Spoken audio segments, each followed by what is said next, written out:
ಏನೇನು ಮೆನು ಇವತ್ತು? ಮಟನ್ ಬಿರಿಯಾನಿ. ಏನೋ ಒಂದು ಸರ್ ಸಿನಿಮಾ ಮಾಡೋದಲ್ಲ ಆಗೋದು ಅಂತಾರಲ್ಲ, ಹಂಗೆ ಅಡುಗೆನೂ ಅಷ್ಟೇ ಸರ್, ಮಾಡೋದಲ್ಲ ಸರ್ ಆಗೋದು. ಮರ್ಡರ್ ಅಟೆಂಪ್ಟ್ ಆ ಥರ ಆಗಿ ಸರ್ವೈವಲ್. ನಮ್ಮ ತಂದೆ ಅವ್ರು ಇವತ್ತಿಗೂ ಬೆನ್ನಲ್ಲಿ 33 ಸ್ಟಿಚ್ ಹಂಗೆ, ಅದು ಸ್ಟಿಚ್ ಮಾರ್ಕ್ ಹಂಗೆ ಇದೆ. ಒಂದು 8 ರಿಂದ 10 ಜನ ನನ್ನ ಪ್ರಕಾರ ಅಸಾಲ್ಟ್. ಏನ್ರಿ ನೋಡೋಕೆ ಚೆನ್ನಾಗಿದ್ರೆ ಹೀರೋ ಆಗ್ರಿ ಅನ್ನೋರು ಕೆಲವರು. ನಾನು ಅನ್ಕೊಂಡು ಅಯ್ಯೋ ಯಾಕೆ ಬೇಕಪ್ಪ ಜೀವನದಲ್ಲಿ ಏನೋ ಒಂದು ಮಾಡೋಣ ಅನ್ಕೊಂಡಿನಿ ಅಂತ ಅವ್ರಂಗೆ ಒಬ್ಬೊಬ್ರೆ ಬರೋರು ಅವರಿಗೆಲ್ಲ ಹೇಳ್ಕೊಡ್ತಿದ್ದೆ, ಇದು ಮಾಡ್ತಿದ್ದೆ. ಅದು ಜಿಮ್ ಕೋಚು. ಅಂದ್ರೆ ಏನು? ಸ್ನೇಹಿತರೆ, ನಿಮ್ಗೆಲ್ರಿಗೂ ಒಬ್ಬ ಯುವ ಕಲಾವಿದರ ಸಂದರ್ಶನಕ್ಕೆ ಆತ್ಮೀಯವಾದ ಸ್ವಾಗತ. ಕಲಾ ಮಾಧ್ಯಮಕ್ಕೆ ಸ್ವಾಗತ ಕನ್ನಡಿಗರೇ. ಬನ್ನಿ, ಗಂಟು ಮೂಟೆ ಸಿನಿಮಾದಲ್ಲಿ ಪ್ರಮುಖವಾದ ಒಂದು ಪಾತ್ರ ಮಾಡಿದಂತಹ ನಮ್ಮ ಯುವ ಪ್ರತಿಭಾವಂತ ನಟ ನಿಶ್ಚಿತ್ ಅವ್ರನ್ನ ನಾವು ಮಾತಾಡ್ಸೋಣ. ಎಸ್ ನಿಶ್ಚಿತ್ ನಂತರ ಟಾಮ್ ಅಂಡ್ ಜೆರ್ರಿ ಅಂತನ್ನುವ ಸಿನಿಮಾದಲ್ಲಿ ಒಂದು ಪ್ರಮುಖವಾದ ಪಾತ್ರ ನಿರ್ವಹಿಸಿದ್ರು, ನಾಯಕ ನಟರಾಗಿದ್ದರು. ಈಗ ಅವರದ್ದೇ ಇನ್ನೊಂದು ಸಿನಿಮಾ ಬಿಡುಗಡೆ ಆಗ್ತಾ ಇದೆ, ಸಪ್ಲೈ ಶಂಕರ ಅಂತ ಹೇಳಿ. ಒಳ್ಳೆ ಕೆಲಸ ಮಾಡ್ತಿರುವಂತಹ ಕನ್ನಡಿಗರನ್ನು ಬೆಂಬಲಿಸೋದು ನಮ್ಮ ಕರ್ತವ್ಯ. ಸ್ವಾಗತ ನಿಮಗೆ ನಿಶ್ಚಿತ್ ಅವರ ಬದುಕಿಗೆ, ಕಲಾ ಮಾಧ್ಯಮಕ್ಕೆ. ಬನ್ನಿ. ಓಡಿ ಮಗನೇ, ನಿನ್ನಂತ ಸೂಳ ಮಗನಿಗೆ ಸಲ್ಯೂಟ್ ಹೊಡ್ಕೊಂಡು ನಾನಿರಲ್ಲ. ಹೇಗಿದೆ ನಿಶ್ಚಿತ್? Super super. ಹೇಗಿದ್ದೀರಾ? ಚೆನ್ನಾಗಿದೆ. ಪಕ್ಕ ಹೀರೋ ಕಡೆ ಬಂದಿದೆ. ಸೊ ಸ್ನೇಹಿತರೆ, ಬನ್ನಿ, ಒನ್ ಆ್ಯಂಡ್ ಓನ್ಲಿ ನಾನು ಹೇಳಿದ್ನಲ್ಲ, ನಮ್ಮ ನಿಶ್ಚಿತ್ ಅವರು ಇವರೇ. ನೆನೆ ಗಂಟು ಮೂಟೆ ಸಿನಿಮಾ ತಾವು ನೋಡಿದರೆ ಎಂಥ ಅದ್ಭುತವಾದ ಅಮೋಘವಾದ ಅಭಿನಯ ನೀಡಿದರು ನಮ್ಮ ನಿಶ್ಚಿತ್. ಯುವ ಪ್ರತಿಭಾವಂತ ಕಲಾವಿದರು. ರಂಜಿತ್ ಸಪ್ಲೈಯರ್ ಶಂಕರ ಸಿನಿಮಾ ನಿರ್ದೇಶಕರು. ಮೊಟ್ಟ ಮೊದಲು ಒಳ್ಳೆದಾಗಲಿ, ಆಲ್ ದ ಬೆಸ್ಟ್ ಹೇಳ್ತೀನಿ. ಮೊದಲು ಹೇಳಿ, ಏನು ಸಪ್ಲೈಯರ್ ಶಂಕರ? ಒಂದು ಬಾರ್ ಸಪ್ಲೈಯರ್ ಕತೆ ಸರ್ ಇದು. ಒಬ್ಬ ಇದುವರೆಗೂ ಆ ಜಾನರಲ್ಲಿ ಬಂದಿಲ್ಲ. ಎಲ್ಲರೂ ಹೋಗ್ತೀವಿ, ಬಾರ್ಗೆ ಹೋಗ್ತೀವಿ, ಕುಡಿತೀವಿ, ಅಲ್ಲೊಬ್ಬ ಸಪ್ಲೈಯರ್ ಇರ್ತಾನೆ, ಅವನಿಗೊಂದು ಬದುಕಿರುತ್ತಲ್ಲ, ಸೊ ಅದ್ರ ಮೇಲೆ ಮಾಡಿರೋಂಥ ಒಂದು ಸಿನಿಮಾ. ನೀವು ಬಾರ್ ಅಂದ ತಕ್ಷಣ ಚೆನ್ನಾಗಿ ಕಮೆಂಟ್ ಸ್ಟಾರ್ಟ್ ಮಾಡ್ತಾರೆ, ಬೇರೆ ಯಾವುದೋ ಸರಿ ಇಲ್ವೋ ಸಬ್ಜೆಕ್ಟು ನಿಮಗೆ ಆ ಥರ ಈ ಥರ ಅಂತ. ಸೊ ಏನು ಬಟ್ ಎಲ್ಲರೂ ಹೋಗ್ತಾರಲ್ಲ ಸರ್, ಅಲ್ಲಿ ಕಮೆಂಟ್ ಮಾಡೋರು ಹೋಗ್ತಾರಲ್ಲ, ಬೇಜಾರಾದರೂ ಖುಷಿಯಾದರೂ ಹೋಗ್ತಾರೆ. ಅಂದರೆ ಅದನ್ನೇ ನಾವು ಪ್ರಮೋಟ್ ಮಾಡ್ತಿಲ್ಲ, ತುಂಬ ವೈಭವೀಕರಿಸ್ತಿಲ್ಲ, ಬಟ್ ಅಲ್ಲಿರೋ ಅಂಥ ಒಂದು ಕತೆ. ಯಾವ ಬಿಡುಗಡೆ ಇದೆ? ಫೆಬ್ರವರಿ 2. ಬನ್ನಿ, ಊಟ ಮಾಡೋಣ. ಸಿನಿಮಾದವ್ರ ಅಡುಗೆ ಮನೆ. ಏನೇನು ಮೆನು ಇವತ್ತು? Mutton biryani. Mutton biryani. Yes. Wow. So ನಮ್ಮ ಡೈರೆಕ್ಟರ್ ಸರ್ ಹೋಗಿ ಬೆಳಿಗ್ಗೆ ಬೇಗ ಎದ್ದು ಒಳ್ಳೆ ಯಾವ್ದು ಸರ್ ಅದು ಎಳೆ ಕುರಿ ಮಾಂಸ ಕತ್ತರಿಸ್ಕೊಂಡು ತಗೊಂಡಿರೋದು. ಅಂಡ್ ಇದು ರಾಯ್ತ ರೆಡಿ ಇದೆ. ನಮ್ಮ ಕಡೆ ಮೊಸರು ಬಜ್ಜಿ ಅಂತ ಅಂತೀವಿ. Okay. So this is chicken fry. Chicken fry ready ಇದೆ. ನಾವು ವಿಡಿಯೋ ತೆಗ್ದಿಲ್ಲ, ಕಾನ್ಶಿಯಸ್ ಆಗ್ಬಿಡ್ತೀವಿ ಅಂತ. ನೋಡ, ಅದೊಂದು ತಿನ್ನಿ, ಅದು ಟೇಸ್ಟ್ ಇತ್ತು ಅಂತ ಹೇಳಿದ್ರೆ ನಾನೇ ಮಾಡಿದ್ದು ಅಂತ, ಯಾಕಂದ್ರೆ ಪ್ರೀತಿಯಿಂದ ಮಾಡಿರ್ತೀನಿ ಅಂತ. ಹೌದು. ಟೇಸ್ಟ್ ಇರ್ಲಿಲ್ಲ ಅಂದ್ರೆ ನಾನು ಮಾಡಿದಲ್ಲ ಅಂತ. ಹೋಟ್ಲಿಂದ ತಕೊಂಡ್ ಬಂದಿರ್ತೀನಿ. ನೋಡ. Okay, ready. ಸೊ ಏನು ಬಾಳೆಲೆ ಊಟ? ಬಾಳೆಲೆ. Okay, why not? ಆರಾಮಾಗಿ ಕುತ್ಕೊಂಡು ಊಟ ಮಾಡೋಣ.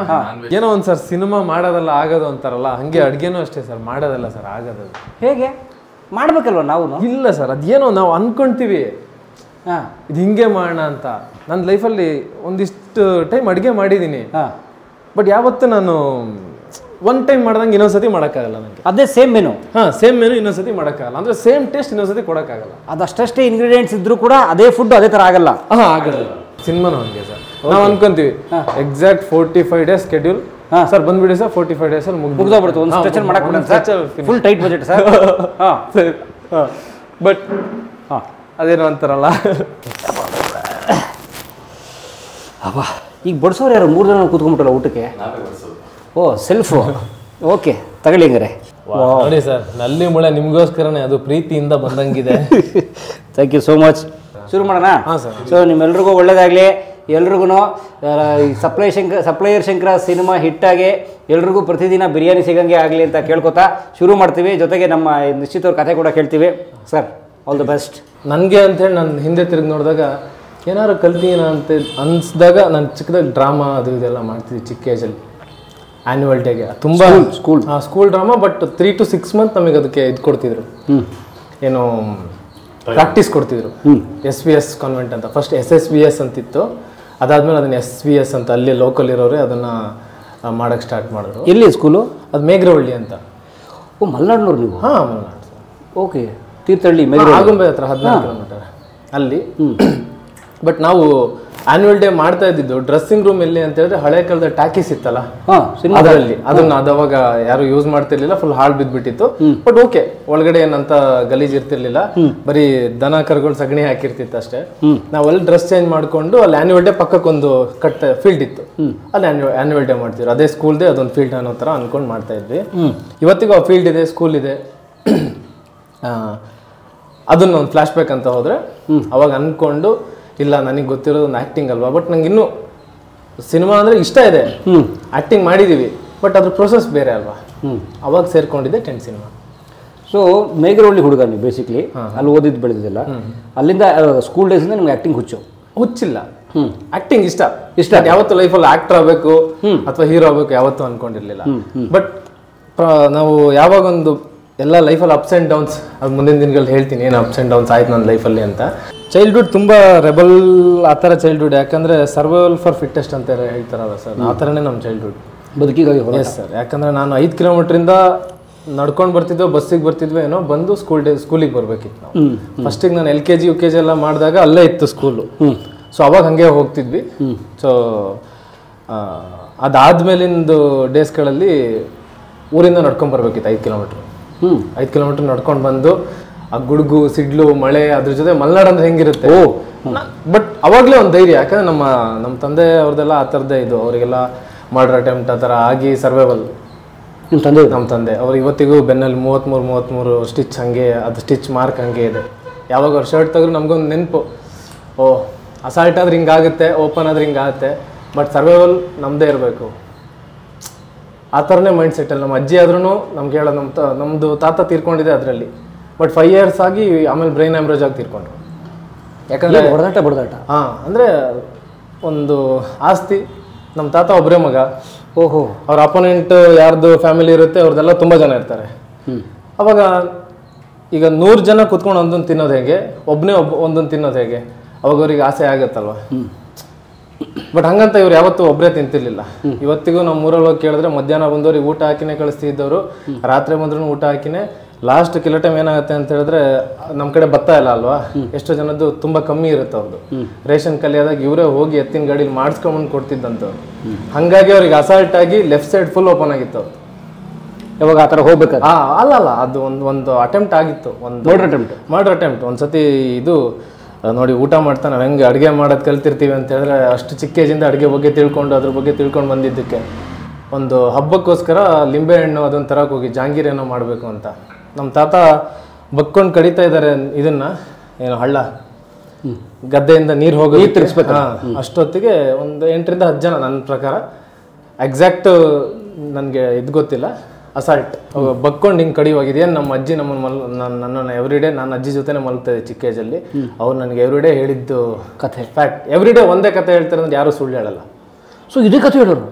ಇದ್ದೇ ಕಥೆ. ನಾನು ಕೇಳ್ತಿದ್ದೆ ಅವಾಗ ಏನಾಯ್ತು ಅಂತ. ಅವ್ರು ಮತ್ತೆ ಅಷ್ಟೇ ಇಂಟ್ರೆಸ್ಟ್ ಆಗಿ ಹಿಂಗಾಗಿತ್ತು ಹಿಂಗಾಯ್ತು ಅಂತ ಅವ್ರು ಯಾವತ್ತೂ ಇದು ಮಾಡ್ತಿಲ್ಲ. ನಂಗೆ ಅದಕ್ಕೆ ನರೇಷನ್ ತುಂಬ ಈಸಿ. ನಮ್ಮ ಅಜ್ಜಿ ಅಂತ ಕೇಳಿ ಕೇಳಿ ಕೇಳಿ ನಂಗೆ ಅದೊಂದು ಅಷ್ಟು ನೀಟಾಗಿ ನಾನು ನರೇಟ್ ಮಾಡ್ತೀನಿ. ಏನಾಯ್ತಂತೆ? ಬಕ್ಕೊಂಡು ಕಡಿಯುವಾಗ ನಮ್ಮ ದೊಡ್ಡಪ್ಪಂಗೆ 13 ವರ್ಷ, ಅಲ್ಲ ನಮ್ಮ ದೊಡ್ಡಪ್ಪಂಗೆ 18 ವರ್ಷ, ನಮ್ಮಪ್ಪ 13 ಏಜ್. ಮಹೇಶ ಅಂತ ಕೂಗಿಯಾರ ಅಷ್ಟೇ. ಯಾಕಂದರೆ ಹಂಗಾದಾಗ ನೋವಾದ ತಕ್ಷಣ ಫಸ್ಟು ಕರೆಯೋದೇ ದೊಡ್ಡ ಮಗನ್ನ. ಯಾಕಂದರೆ ಗೊತ್ತು ಅವ್ನು ಬಂದ ಅಂದ್ರೆ ಏನೋ ಮಾಡ್ತಾನೆ ಅಂತ. ಅವ್ನು ಬಂದ ತಕ್ಷಣ ಅವಾಗೆಲ್ಲ ಈಗ ಏನು ನಾವು ದೇವ್ರ ಸಿನಿಮಾಗಳು ನೋಡ್ತೀವಿ, ನಮ್ಮ ಮನೇಲಿ ಹೇಳೋದು. ನಾವು ಇವತ್ತು ಏನು ರೀಸೆಂಟಾಗಿ ಕಾಂತಾರ ರಿಲೀಸ್ ಆಯಿತು, ಅವಾಗ ಯಾವ ದೇವ್ರಿದ್ದಾರೆ ಅದನ್ನೇ ಪೂಜೆ ಮಾಡೋದು ನಮ್ಮ ಇದರಲ್ಲೂ ಕೂಡ. ಅದೇ ಒಂಥರ ಮೈ ಮೇಲೆ ಬಂದಂಗೆ. ಬಂದ ತಕ್ಷಣ ಫಸ್ಟ್ ಅವ್ರಿಗೆ ಸಿಕ್ಕಿದ್ದು ಬೇಲಿಗೆ ಊಟ, ಗೊತ್ತಲ್ಲ? ಬೇಲಿ ತಂತಿ ಕಟ್ಟಕ್ಕೆ ಅದಷ್ಟೇ ಸಿಕ್ಕಿರೋದು. ಯಾರು? ನಿಮ್ಮ ದೊಡ್ಡಪ್ಪಂಗೆ. ನಮ್ಮ ದೊಡ್ಡಪ್ಪ ಇವತ್ತಿಗೂ ಹೆಂಗಿದ್ದಾರೆ ಅಂದರೆ, 1 ಎಕರೆ ಒಂದೇ ದಿವಸ ಬೇಕಾದ್ರೆ ಹುಲ್ ಕುಯ್ದು ಅದೇ ದಿವಸನೇ ಹೊರೆ ಕಟ್ಟಿ ಎತ್ಕೊಂಬತ್ತಾರೆ. ಆ ಲೆವೆಲಿಗೆ ಇದ್ದಾರೆ. So powerful today. ನಂದೇನೆಲ್ಲ ಬೈಸಿಪ್ಸ್ 2 ಸೈಜ್ ಇದೆ ಬೈಸಿಪ್ಸ್. ಅದು ಇವತ್ತಿಗೂ ನನ್ಕಿಂತನೂ ಒಂದು 2 feet ಹೈಟ್ ಇದ್ದಾರೆ ಇವತ್ತಿಗೂ. ಆ ಥರ ಆಳು 18ನೇ ವಯಸ್ಸಲ್ಲಿ ಅಂದ್ರೆ ಹೆಂಗಿರುತ್ತೆ ಬ್ಲಡ್ ಅವಾಗ. ಅದಷ್ಟೇ ಸಿಕ್ಕಿದ್ದು. ಒಬ್ಬಂಗೆ ಹೊಡೆದ ತಕ್ಷಣ ಕತ್ತಿ ಸಿಕ್ಕಿದೆ ನಮ್ಮ ದೊಡ್ಡಪ್ಪಂಗೆ. ಅದೇನೋ ಅಂತಾರಲ್ಲ, ಆಪೋನೆಂಟಲ್ಲಿರೋ ಒಂದು ಏನಾದ್ರು ವೆಪನ್ ಇನ್ನೊಬ್ಬಂಗೆ ಸಿಕ್ತು ಅಂದರೆ ಮುಗೀತು ಅವನ ಕತೆ. ಅವನು ಎಂತೋನೇ ಆಗಿರಲಿ. ಈಗ ಒಂದು ಮಚ್ಚ ಅಂದ್ರೂ ಅದು ಮಡ್ದೋಗಿದ್ರು ಅದನ್ನ ಸ್ಟ್ರೈಟ್ ಮಾಡ್ಕೊಂಡು ಹೊಡೆಯೋ ತಾಕತ್ತಿರುತ್ತೆ ಅವ್ನಿಗೆ. ಯಾಕಂದ್ರೆ ಅವ್ನು ಸರ್ವೈವಲ್ ಆಗಲೇಬೇಕು ಅವನು. ಅವಾಗ ಸ್ಟಾರ್ಟ್ ಮಾಡಿದ್ದು ಹೊಡ್ತಾ. ನಮ್ಮ ಅಪ್ಪನ ಒಂದ್ಸತಿ ತಲೆ ಬಗ್ಸ್ ಕಡಿಯೋಕೆ ಹೊಡೆದಿದ್ದಾರೆ ಕತ್ತಿಲಿ. ಅವಾಗ ನಮ್ಮ ದೊಡ್ಡಪ್ಪ ಬಂದು ತಡೆದಿದ್ದಾರೆ, ಬೆನ್ನಿಗೆ ಬಿದ್ದಿದೆ ಪೆಟ್ಟು, ಸೇಮ್ ಪೆಟ್ಟು ನಿಮ್ಮ ತಂದೆಗೆ. ಅದೇ ಕುತ್ಕೆ ಬಿದ್ದರೆ ಫಿನಿಶ್. 2ನೇ ಸತಿ ಕಡಿಯೋಕೆ ಟ್ರೈ ಮಾಡ್ಯಾರ ನೋಡಿ. 13 ವರ್ಷ, 1 ಏಟಿಗೆ ಫ್ಲಾಟ್ ಆಗಿರುತ್ತೆ. ಅದಾದ ತಕ್ಷಣ ನಮ್ಮ ಅಪ್ಪಂಗೆ ಅಸಾಲ್ಟಿಂಗ್ ಆದ ತಕ್ಷಣ 2ನೇ ಸತಿ ಅಟೆಂಪ್ಟಲ್ಲೂ ತಡೆದಿದ್ದಾರೆ. ಎರಡು ಒಂದೇ ಏಟು ಒಬ್ಬನೇ ಹೊಡೆದಿರ್ತಾನೆ. ಅವನು ಇನ್ನೂ ಸ್ಟ್ರಾಂಗ್ ಆಗಿರ್ತಾನೆ ನನ್ನ ಪ್ರಕಾರ. ಅದಾದ ತಕ್ಷಣ ಎಲ್ಲೆಲ್ಲಿಗೆ ಬೇಕು ಅಲ್ಲಿಗೆ ಹಾಕ್ಯಾರ ನಮ್ಮ ದೊಡ್ಡಪ್ಪ. ಯಾಕಂದ್ರೆ ನಮ್ಮ ಅಜ್ಜಂಗೆ ಲೆಫ್ಟ್ ಸೈಡ್ ಓಪನ್ ಆಗಿದೆ, ಅಲ್ಲಿ ಊಟಿ ಮಾಡ್ತಿರ್ತಾರೆ ಗೊತ್ತಾ, ಅವನು ಪಂಚ ಬಿಚ್ಚಿ ತುರ್ಕಿಯಾನೆ ಬ್ಲಡ್ ಹೋಗ್ಬಾರ್ದು ಅಂತ. ದಿಲ್ಲಿರ್ಬೇಕು ಸರ್. ಇವತ್ತು 108 ಬರೋದು 5 ನಿಮಿಷ ಲೇಟ್ ಆದರೂ ಮಕ್ಕರ್ ಅಲ್ವಾ. ಅವಾಗ ಅದರಿಂದ ನಾನು ಹೇಳ್ತೀನಿ ಬದುಕಿದ್ರು, ಹಂಗಾದ್ರು ಯಾವ ಲೆವೆಲಿಗೆ ಬದುಕ್ತಿದ್ರು ಅಂತ ನಾನು ಹೇಳ್ತೀನಿ.